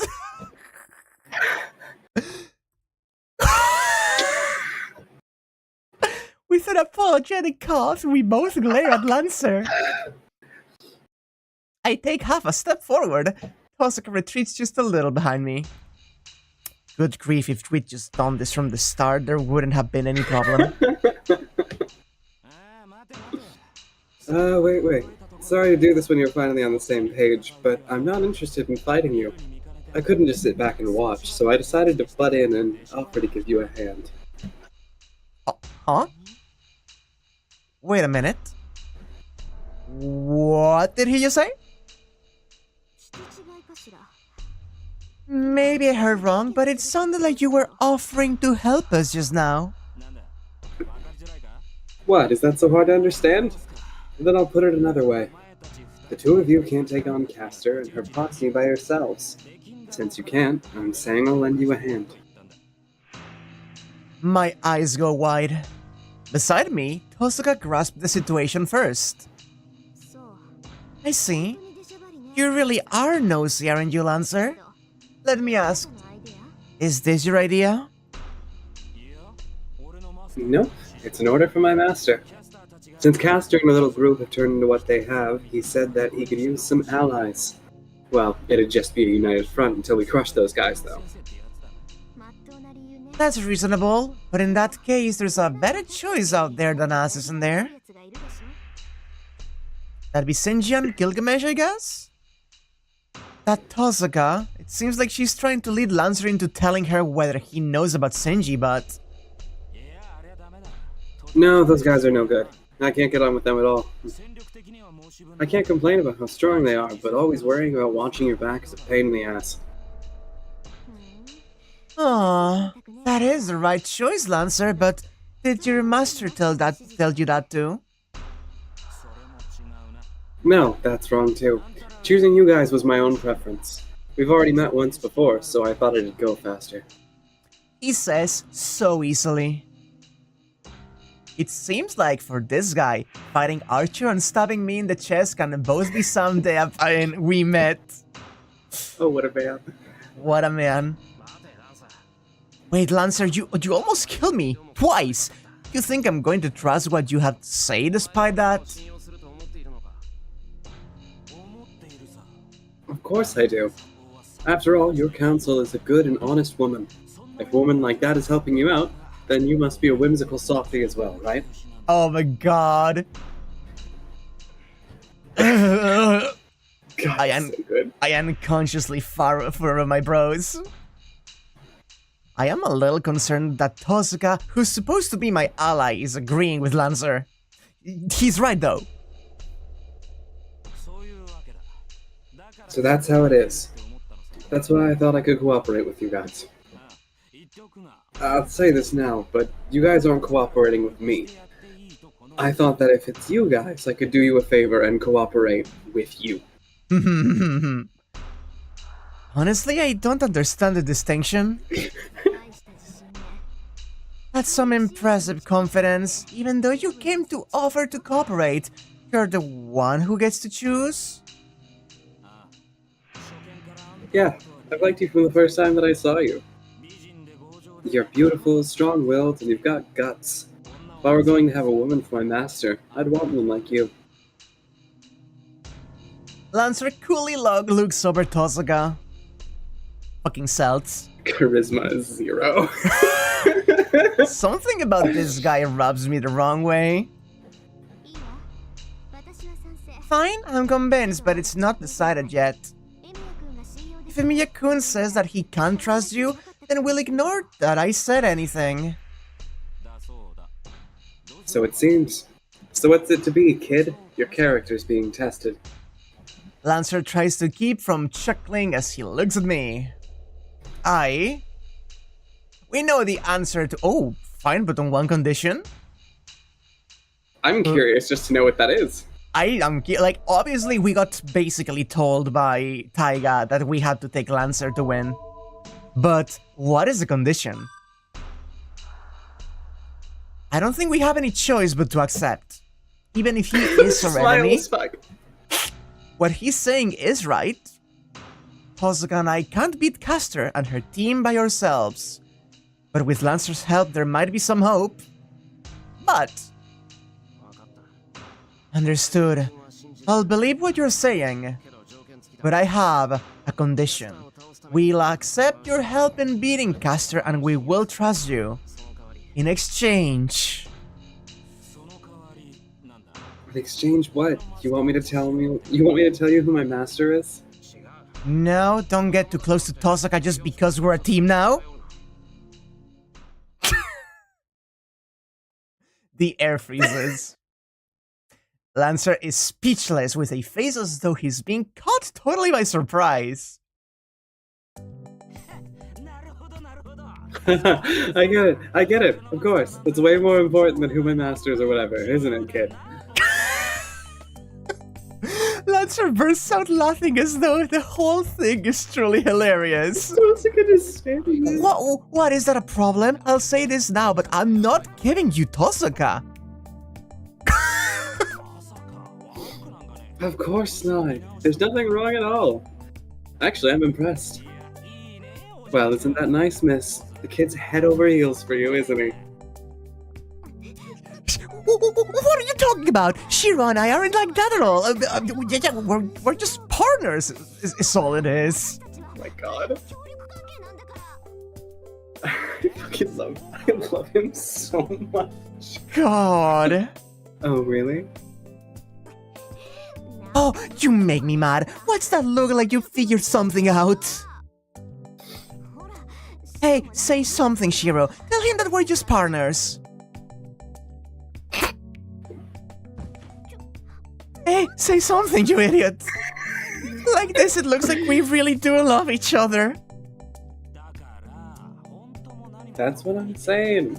Really nothing. You guys have already been an item for ages. I can tell that from all the way over here. I think you guys would still be fooling yourselves. You're in for a rough time, lad. Lancer makes a gesture like, I sympathize with you, kid. Well, I already know that Tosuga's a handful. It's no problem, I reply with a sour look. Oh!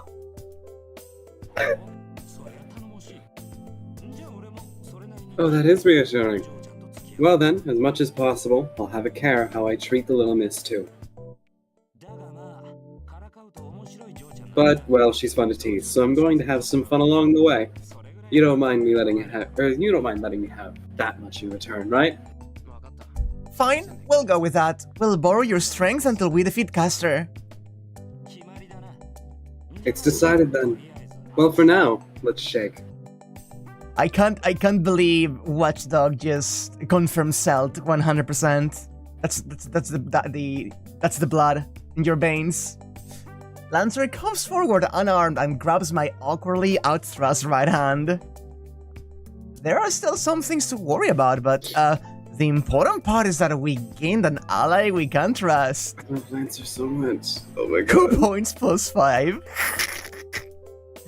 All that's left is... I'm so mad! Fine, I'm excusing myself from your little group. If that's how it's gonna be, I'll take it out on Caster by myself. How exactly am I going to calm down a totally furious Tosuka? I love them so fucking much. I love them so fucking much. This is so good. Okay, but who is Lancer's master? I mean, it was Kirei, but Kirei is still alive, so like that's still him probably. I don't know. But wasn't it... Didn't they steal Lancer? He did steal Lancer, right? But I thought he's like, I was under the assumption he stole him early on. Unless something else happened in this route, right? It's a different one. They specifically said that they killed Lancer's master very God, early. it's a different route. It could be different. I don't know. We wend? I do not know that verb. Is that supposed to be like wind past tense? Maybe. In which case should it be like wound? We woo our way through the Night Forest. We... Whatever he's planning, now that we have Lancer's cooperation, there's no reason to stay at the castle. When's a thing, huh? Okay, just fancy word. It seems like Lancer has taken a liking to Tosuka. He keeps making passes at her. I don't really understand, and she keeps hitting. Hold it. You have your own master, don't you? So behave yourself a little. Once we defeat Caster, we're going to be enemies. So even if we talk, it's not going to do any good. Talking about anything except our strategy is just pointless chatter. Wow, we can't chat just because we're going to be enemies? You're not as put together as you look. Even if they're your enemy, it's only natural to sit together and talk all night with somebody you get along with. I love that we're getting the Lancer content now. I'm so glad we're getting Lancer content. I love him so much. It's been 2 entire routes. We're 2 hours in. We sure are. How are you feeling, by the way? I should probably go start cooking dinner eventually. Okay. We will likely end this day and get things ready to begin the assault on the church on the next episode, likely, right? Presumably. Just what century are you from? That I'll kill you tomorrow, but today we're best friends that you're talking about? Nobody does that anymore. If you're going to fight someone, then not being thorough about it is disrespectful to your opponent as well, isn't it? Ah, the world really has gotten dull. Oh boy. This man is used to fucking Queen Maeve. This man is used to Queen Maeve. There's nothing Rin can throw at him that will catch him off guard. He just wants to have a good time. Lancer never learns. Somehow, I feel like they've had this conversation before. More importantly, Lancer, you understand what your job is, right? Huh? Yeah, leave the flanks to me. You guys are gonna fight Caster and her master, right? My job is to deal with Archer. In the worst case, I might have to do something about Saber too, but... well, just keeping them pinned down shouldn't be a problem. Threesome. Lancer talks about it as though it's not his problem. Saber and Archer. He's not afraid of having to fight both of them at the same time. Now that you mention it, Saber said something when she was training me in the dojo. That when it comes to just surviving, Lancer is the strongest even amongst the servants. If I remember right, she praised him saying that with his surpassing agility and wealth of combat experience, if Lancer focused solely on defense, he'd be like an iron wall or something. He must have fought a lot of battles where he wasn't much while he was alive. This easygoing guy is a heroic spirit who's charged across countless killing fields like a panther and continued to survive. That's fine, but your enemies won't just be Saber and Archer. Doesn't Caster have Assassin under her as well? Then at worst you might have to fight 3 servants. Yeah, that'd be bad. I'm not good against that guy. If it's possible, I wouldn't even want to fight him 1 versus 1. It'd be best to take a guy like that out from a distance, but, well, we don't have to worry about that. Glad things haven't changed in FGO, huh? Yeah, he's a very good survivable servant actually in FGO. Assassin won't show up at the church. How can you be so sure? If Caster isn't going back to the Ryudo temple, wouldn't she call Assassin back to guard the church? No. Caster summoned Assassin herself, but because of that, there were restrictions. He's a heroic spirit summoned to that place itself. He can't leave the Ryudo temple, and more importantly, Caster won't call him back. Caster summoned him on her own initiative without telling her master. As long as her master is at the church, she'll keep hiding him, and she won't be eager to just give up the Ryudo temple either. She can't give up the Ryudo temple? You mean... The Grail is going to be summoned to that mountain. Did you know? This is the 5th Holy Grail War, but there are 4 sites the Grail can be summoned to. 2 of those are the church and the Ryudo temple. By the way, apparently during the 3rd war, the Grail appeared at the church, and the 4th time was some empty field somewhere. It wasn't some empty field, so... It was not some empty field. Oh no, it was just appeared. The fire just spread later, don't worry about it. Huh, I thought you were just happy to fight, but you're surprisingly knowledgeable. My master is just kind of a pain. It's not like I'm interested in your situation or anything. But I see.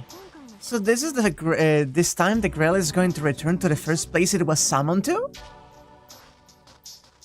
Kosaka matters to herself as she thinks. Lancer watches her amusedly as we continue on through the dark forest. The night has gotten late. It's already long past midnight.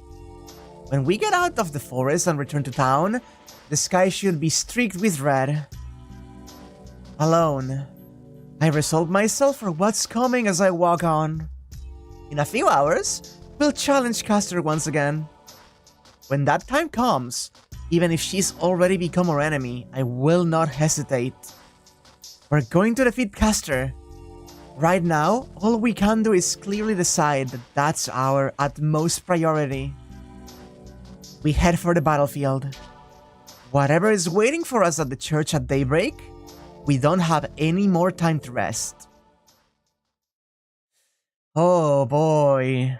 Oh boy. And this is the proper transition into night stay night. Night stay night. Oh, we get a... or not.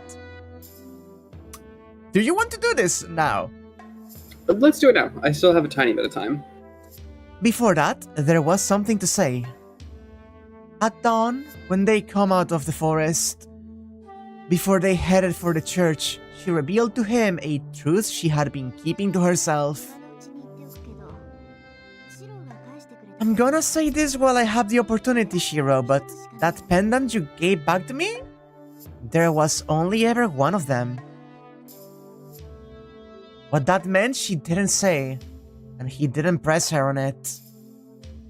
Now, with the battle with their greatest enemy, Caster in front of them, that was a needless distraction. Only a single pendant. The one he found in her room and returned to her. And the one he picked up on that night, still in the desk in his own room. Now isn't the time to dig into that contradiction? That's all that I needed to say. The pendant that you found in my room, Archer gave it back to me. The night that you were stabbed by Lancer. Of course, I thought that he had picked it up for me. The decisive battle is close. Looking up toward the horizon, the roof of the tall church came into view. That is a really interesting fucking thing to leave it on. Let's pause here. That is really fucking interesting to leave on. What an episode. Alright, well, my husband's back, so all's right in the world. I don't even know what to begin saying. There was a lot to process. I cried like... You fucking sobbed. I was was beautiful. sobbing at the fucking Illya part. Holy shit. And again, like, all Illya hating aside, God, that was a beautiful fucking sequence. Yeah? Like, oh my god, that's so Yeah. good. That character dynamic bangs. Yeah, the little girl, big hulking irrational monster, both of them like forging that connection. Oh, it's so good. It's beautiful. And seeing the fucking trauma the Einsburn put her through. And getting interesting details. Hey Kiritsugu, what the fuck? Hey, buddy, what are you doing in this part of the backstory? I need you to know that I occasionally see Kiritsugu pop up in like something of some other Fate media, and it's like, this man is fucking everywhere. What were you fucking doing here? What the fuck are you doing here, dude? I will not say much, but there is one part in Fate, Strange Fake, where there's one of the characters which mentions part of the backstory, having a mother and mentioning something about a certain man by the name of Kiritsugu, and it's like, where the fuck did you come from here? That was just really good. It was start so to finish. That was Oh my God. genuinely a lot of really beautiful writing. Fantastic work. That whole thing, that whole scene with Shio and Rin about his trauma was actually beautiful and infinitely more compelling than any of its talk about in the Fate route. Again, still a big Fate route stan. But she's just kind of got nothing on Tosaka. It's such a real and compelling romance. It's okay. So you're gonna start to see it right now, right? The Fate route is the worst route, like sentiment that I knew about before coming in, and that colored my impression. Yeah, no, I already see where that's coming from. Yeah, because like we are seeing now how good the other routes are to overshadow the Fate route, when the Fate route itself is already really fucking good. from what little I understand, this is again me being spoken as an uninitiated, knowledgeless fool. Mm-hmm. I'm pretty sure we're doing these in order of how much I'm gonna enjoy them. Yeah, I don't know the Just last from one. what little I know about the next one. Yeah, I know I am most likely going to enjoy the third one the most. I think you will also, because we coincide in a lot of things, honestly. Because we're both fucking freaks. But also, I'm going to say one thing right now, preemptively, because we are getting close to actually transitioning into Heaven's Fields, and I will do this more formally when we are going to start the Heaven's Fields route, but I need to issue a major, massive content warning for that route. Very exciting. I am not going to spoil you on anything specific, but I need you to steel yourself for content warnings. Yeah, no, I understand. This is gonna get dork. Also, I want to clarify something that I saw someone bring up in chat earlier, where it was not being sure whether they're talking about the writing or the character of Illya being bad in Fate, the Fate route. I don't care about her character being bad. I love terrible characters. Shinji is one of my favorite characters in this VN so far. I fucking love this guy. He's the worst. Fantastic. It is explicitly the writing that I hate.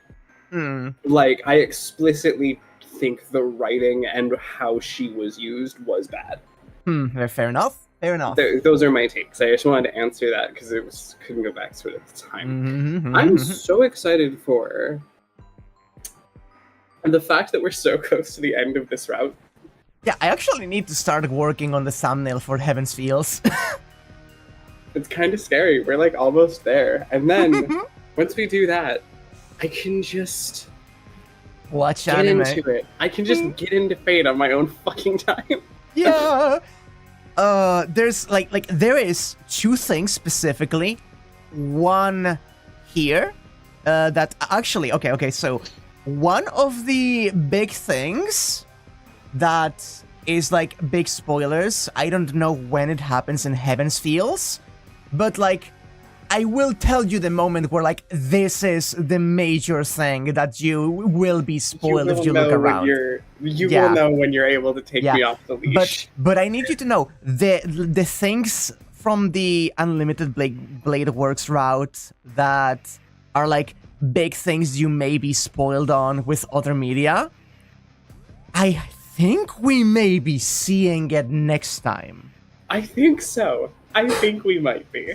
I'm excited to never be wrong ever about any of my theories. It could still be like 2 days away, but if it's not 1 day, it's definitely 2 days. It is the fact we are so close to finishing. Right. I'm super excited. This route has gone so bad. Every time anything happens, you're like, wow, I don't understand how this could get any worse. And then it gets worse. Like, Lancer showing up and going, hey, truce until I have to kill you later, is like the best thing that's happened to us. Yeah, it's the best thing that has happened since we drove a Berserker back in the first fight of this route. Like think about what has happened in this route so far. We fought Berserker. We became sitting ducks for a while. We searched around for the other master. We didn't get to do much at school when Medusa's thing activated because she fucking got killed by Castor unceremoniously. Yeah, that was just kind of over in an instant, really. Yeah. Then we left the Ryudo Temple, where there was the confrontation between Medea and Archer. And then it kind of was just like, oh, now Castor fucks us up, and then Saber is taken, and then Archer betrays us, and then Illya fucking dies. Yeah, like, literally. Like, we have not had Berserker. Yeah, the thing is, like when Archer did his big fucking explosion thing. Yeah, like the thing is, it's so fucking long ago. Yeah, and it's not even like it was so long ago, and it's not even the idea of like fighting here. No, we haven't had a W in this route since the beginning. There has not been a single time that we have only brought things to a standstill and had a draw. We hadn't had a victory. I will say, if there is any criticism to be had of this route so far from me, is that the protagonists really don't have a lot of agency, do they? Things just keep happening to them. Yeah. But I think that's a big part of it, right? The route is specifically about how Shira and Rin deal with these circumstances, and it's gonna be building up to whatever fucking happens next. It's definitely like intentional. I don't think it's much of a fault. Yeah. But also, God, this is just kind of a trauma roller coaster, ain't it? Ooh, that's fate, baby. Like, Wait. You that's really funny to call this one the trauma roller coaster. Actually, Why is that? Don't worry about it. You will see. Is it because everything gets worse? Is it because everything's fucking awful and the next thing's gonna kill me? Don't worry about it. I'm not gonna worry about it. I'm gonna have a great time.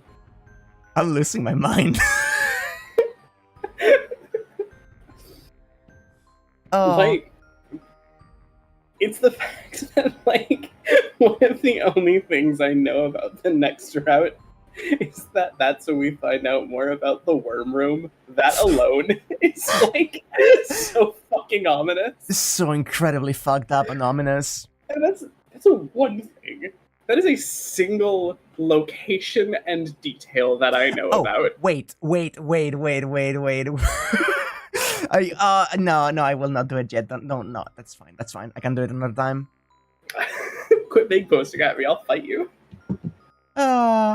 Speaking of which, I wonder how we got a donation. Thank you. Yeah. Well, talking about the do your best, mage, and happy 413 in advance. Thank you very much. Appreciated.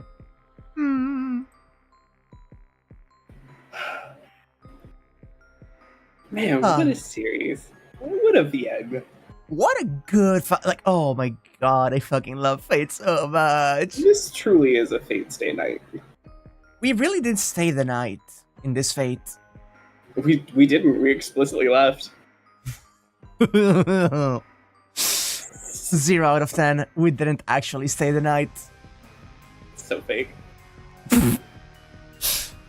Oh god. I'm still waiting for Kirei to show up. Right, like, we know he's not dead. We saw the blood trail leaving. Unless he got off screen, which, like, I doubt they do. No. With Kirei, I don't think they would. I really do not think they would. He is a creature. He's a little beast. But at the same time, there is one, like, horrifying thought I have, right? Yeah. And, thinking about what I know about this route and thinking about what comes next, there is a possibility that he is not dead, but is wounded, and so he won't, like, intervene too much in the events coming up, you know? Mm-hmm. And if that happens, that creates a really fucked up timeline, because it means that Kirei is fucking alive at the end of this route, and I don't know, I just thought that bitch of a priest could fucking die in every single route. He is kind of like a thing, you know? I don't want this man to remain in the Fuyuki church after this. I'm just very excited. I'm very hyped. I think that this whole situation's gonna slap. And I can't wait to be psychologically unsettled by the third route. I think I speak for us all when I say those unlimited blades sure do work. They sure fucking don't. We've lost all the time. Oh my fucking god. That's so funny, actually, you're right. These unlimited blades fucking suck, dude. They work at least for one parry. Like, that's all you need them for, just for the one cool moment of blocking off Suichiro's attack. Yeah, it wasn't even like, he didn't even block a servant. He blocked like a guy. And even then, didn't they break? Yeah, but like, they lost like 4 hits or something like that.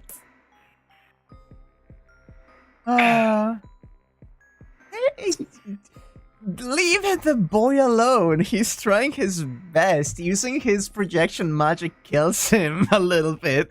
He's doing a great job. Oh my god. Oh.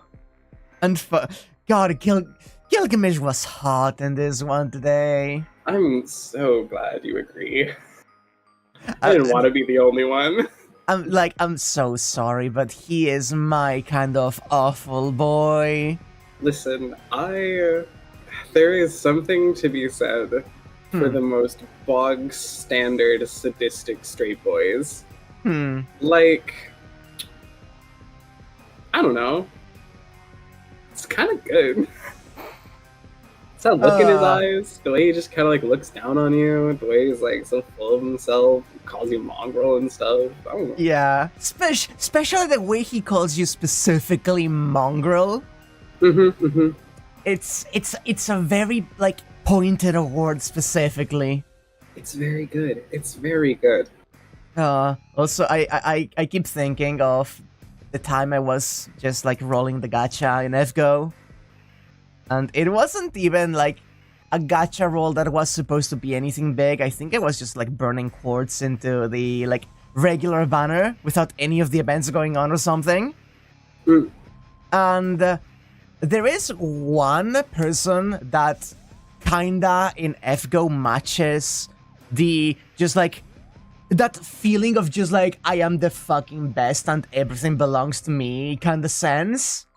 Aside from Gilgamesh, and that is Ozymandias.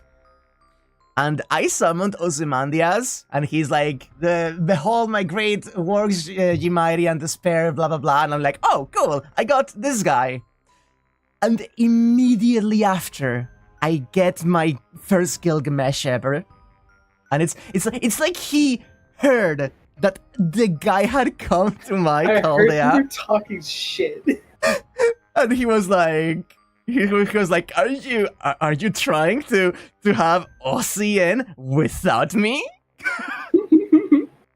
Oh yeah, Ozymandias has Dio as the voice actor.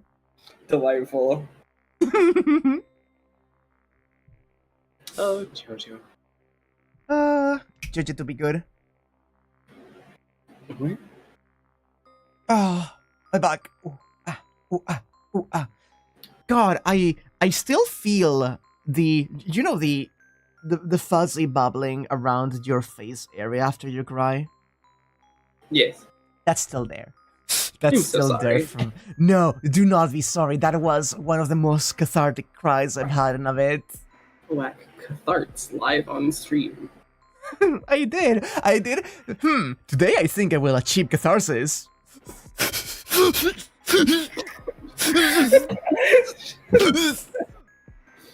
Alright, I should probably get going because I have food to consume.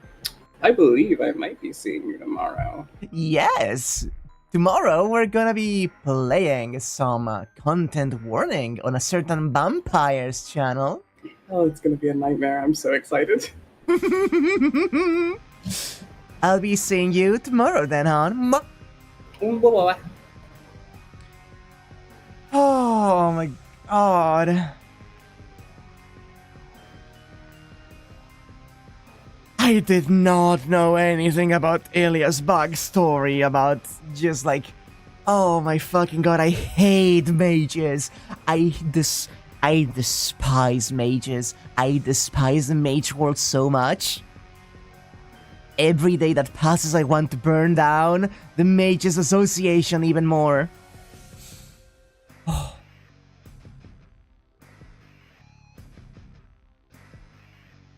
God, that just hit me really hard. No sense of right or wrong, yeah. Also, I love that we got the there was originally only one pendant mention right before the beginning of the next section. I think that's really like, oh, like that's the point that tells you, yeah, we're getting told about Archer next. We're hearing about Archer next. Oh, I'm so excited. I'm so fucking excited. We unlimiting those blades, boy, tomorrow. Not tomorrow. Next Friday. There's a strong argument that if the FN universe Illya was a servant, she could qualify for innocent monster. Oh, absolutely, actually. Next stream is the drop, almost certainly. I am so... Okay, so like... I actually don't know if, like, Archer does it first or Shiro does it first, but like one of us is chanting the full Unlimited Blade Works next time, and it's gonna be really good. Because I get to do, I am the bone of my sword. Steel is my body. And fire's my blood. I actually unironically love the Unlimited Blade Works chant so much. And the way in which it drops, you're so excited for Anya's sake. Ooh. It's so stupid, appreciative. It is. Oh, it's really good. Like, it has meaning, but it's worded so like edgily stupid in the best way possible. Yeah, exactly. Like you can find some really cool meaning to those words, but at the same time, boy, what the fuck are you saying, you chuny ass red coat idiot? You goddamn fucking... Oh. I did make the video on the channel. Anya gets to finally watch Unlimited Delay Works. Anya gets to finally watch Unlimited Delay Works. Oh, she hasn't watched it yet because I want her to see the fucking CGs first. He totally would have made his ultimate move be some edgy English.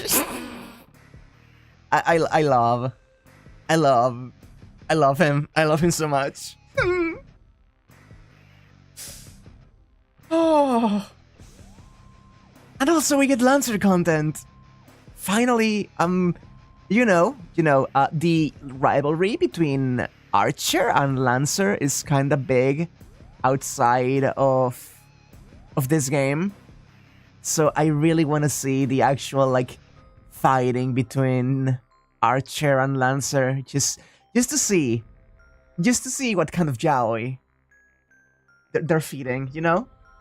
I want a taste of the OG. They're so homoerotic. Oh yes, they have their own ship name. Archer, Lancer, Fish. I know they're like maybe something about the fishing. Maybe something about fishing could be interesting.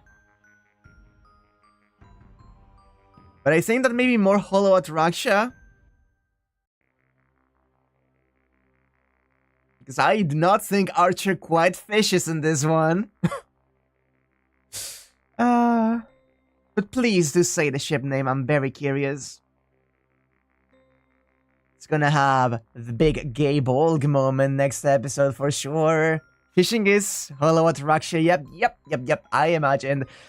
I really am so curious about what the fuck Hollow Ataraxia is. Like, timeline-wise, why are we hanging out with Lancer and Medusa?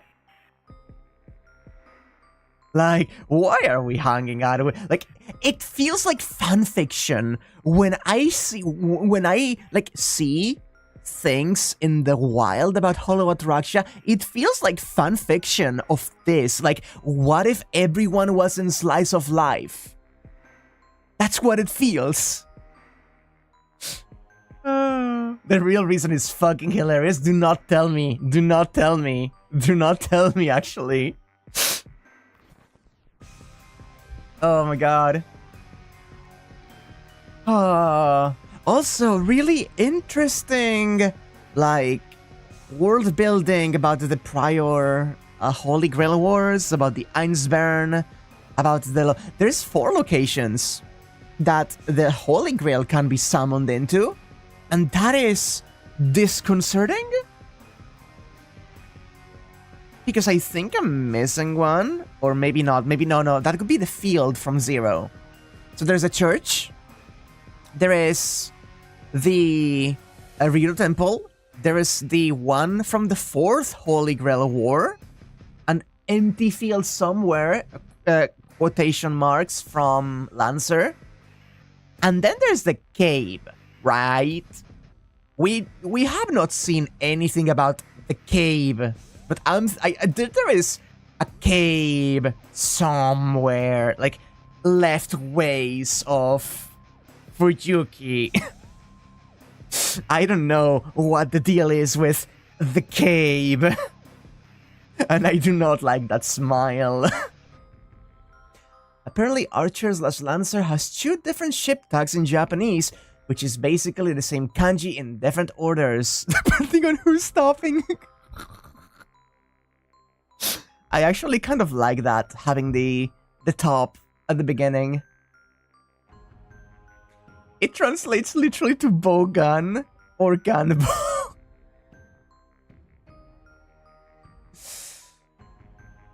Oh.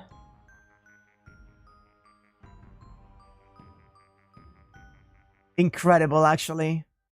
But I need to be going. I just played Helldivers for like 4 hours, and then I did this stream for 3 hours consecutively. I had less than an hour in between finishing Helldivers and starting this. And that is including the time I spent eating dinner. So like, I need to rest my head for a moment. I'll be here tomorrow, and then the other one. I scoosh, Watchdog.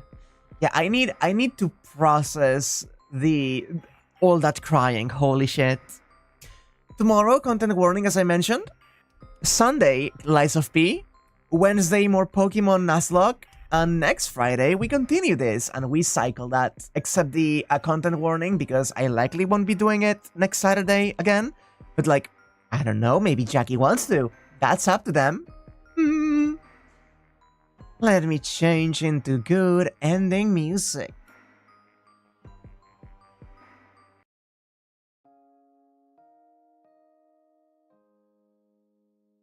I also need to rest my voice. Holy fucking shit. I think I'm going to end this week without a voice. I have a feeling by the time I end the week, I won't have a voice.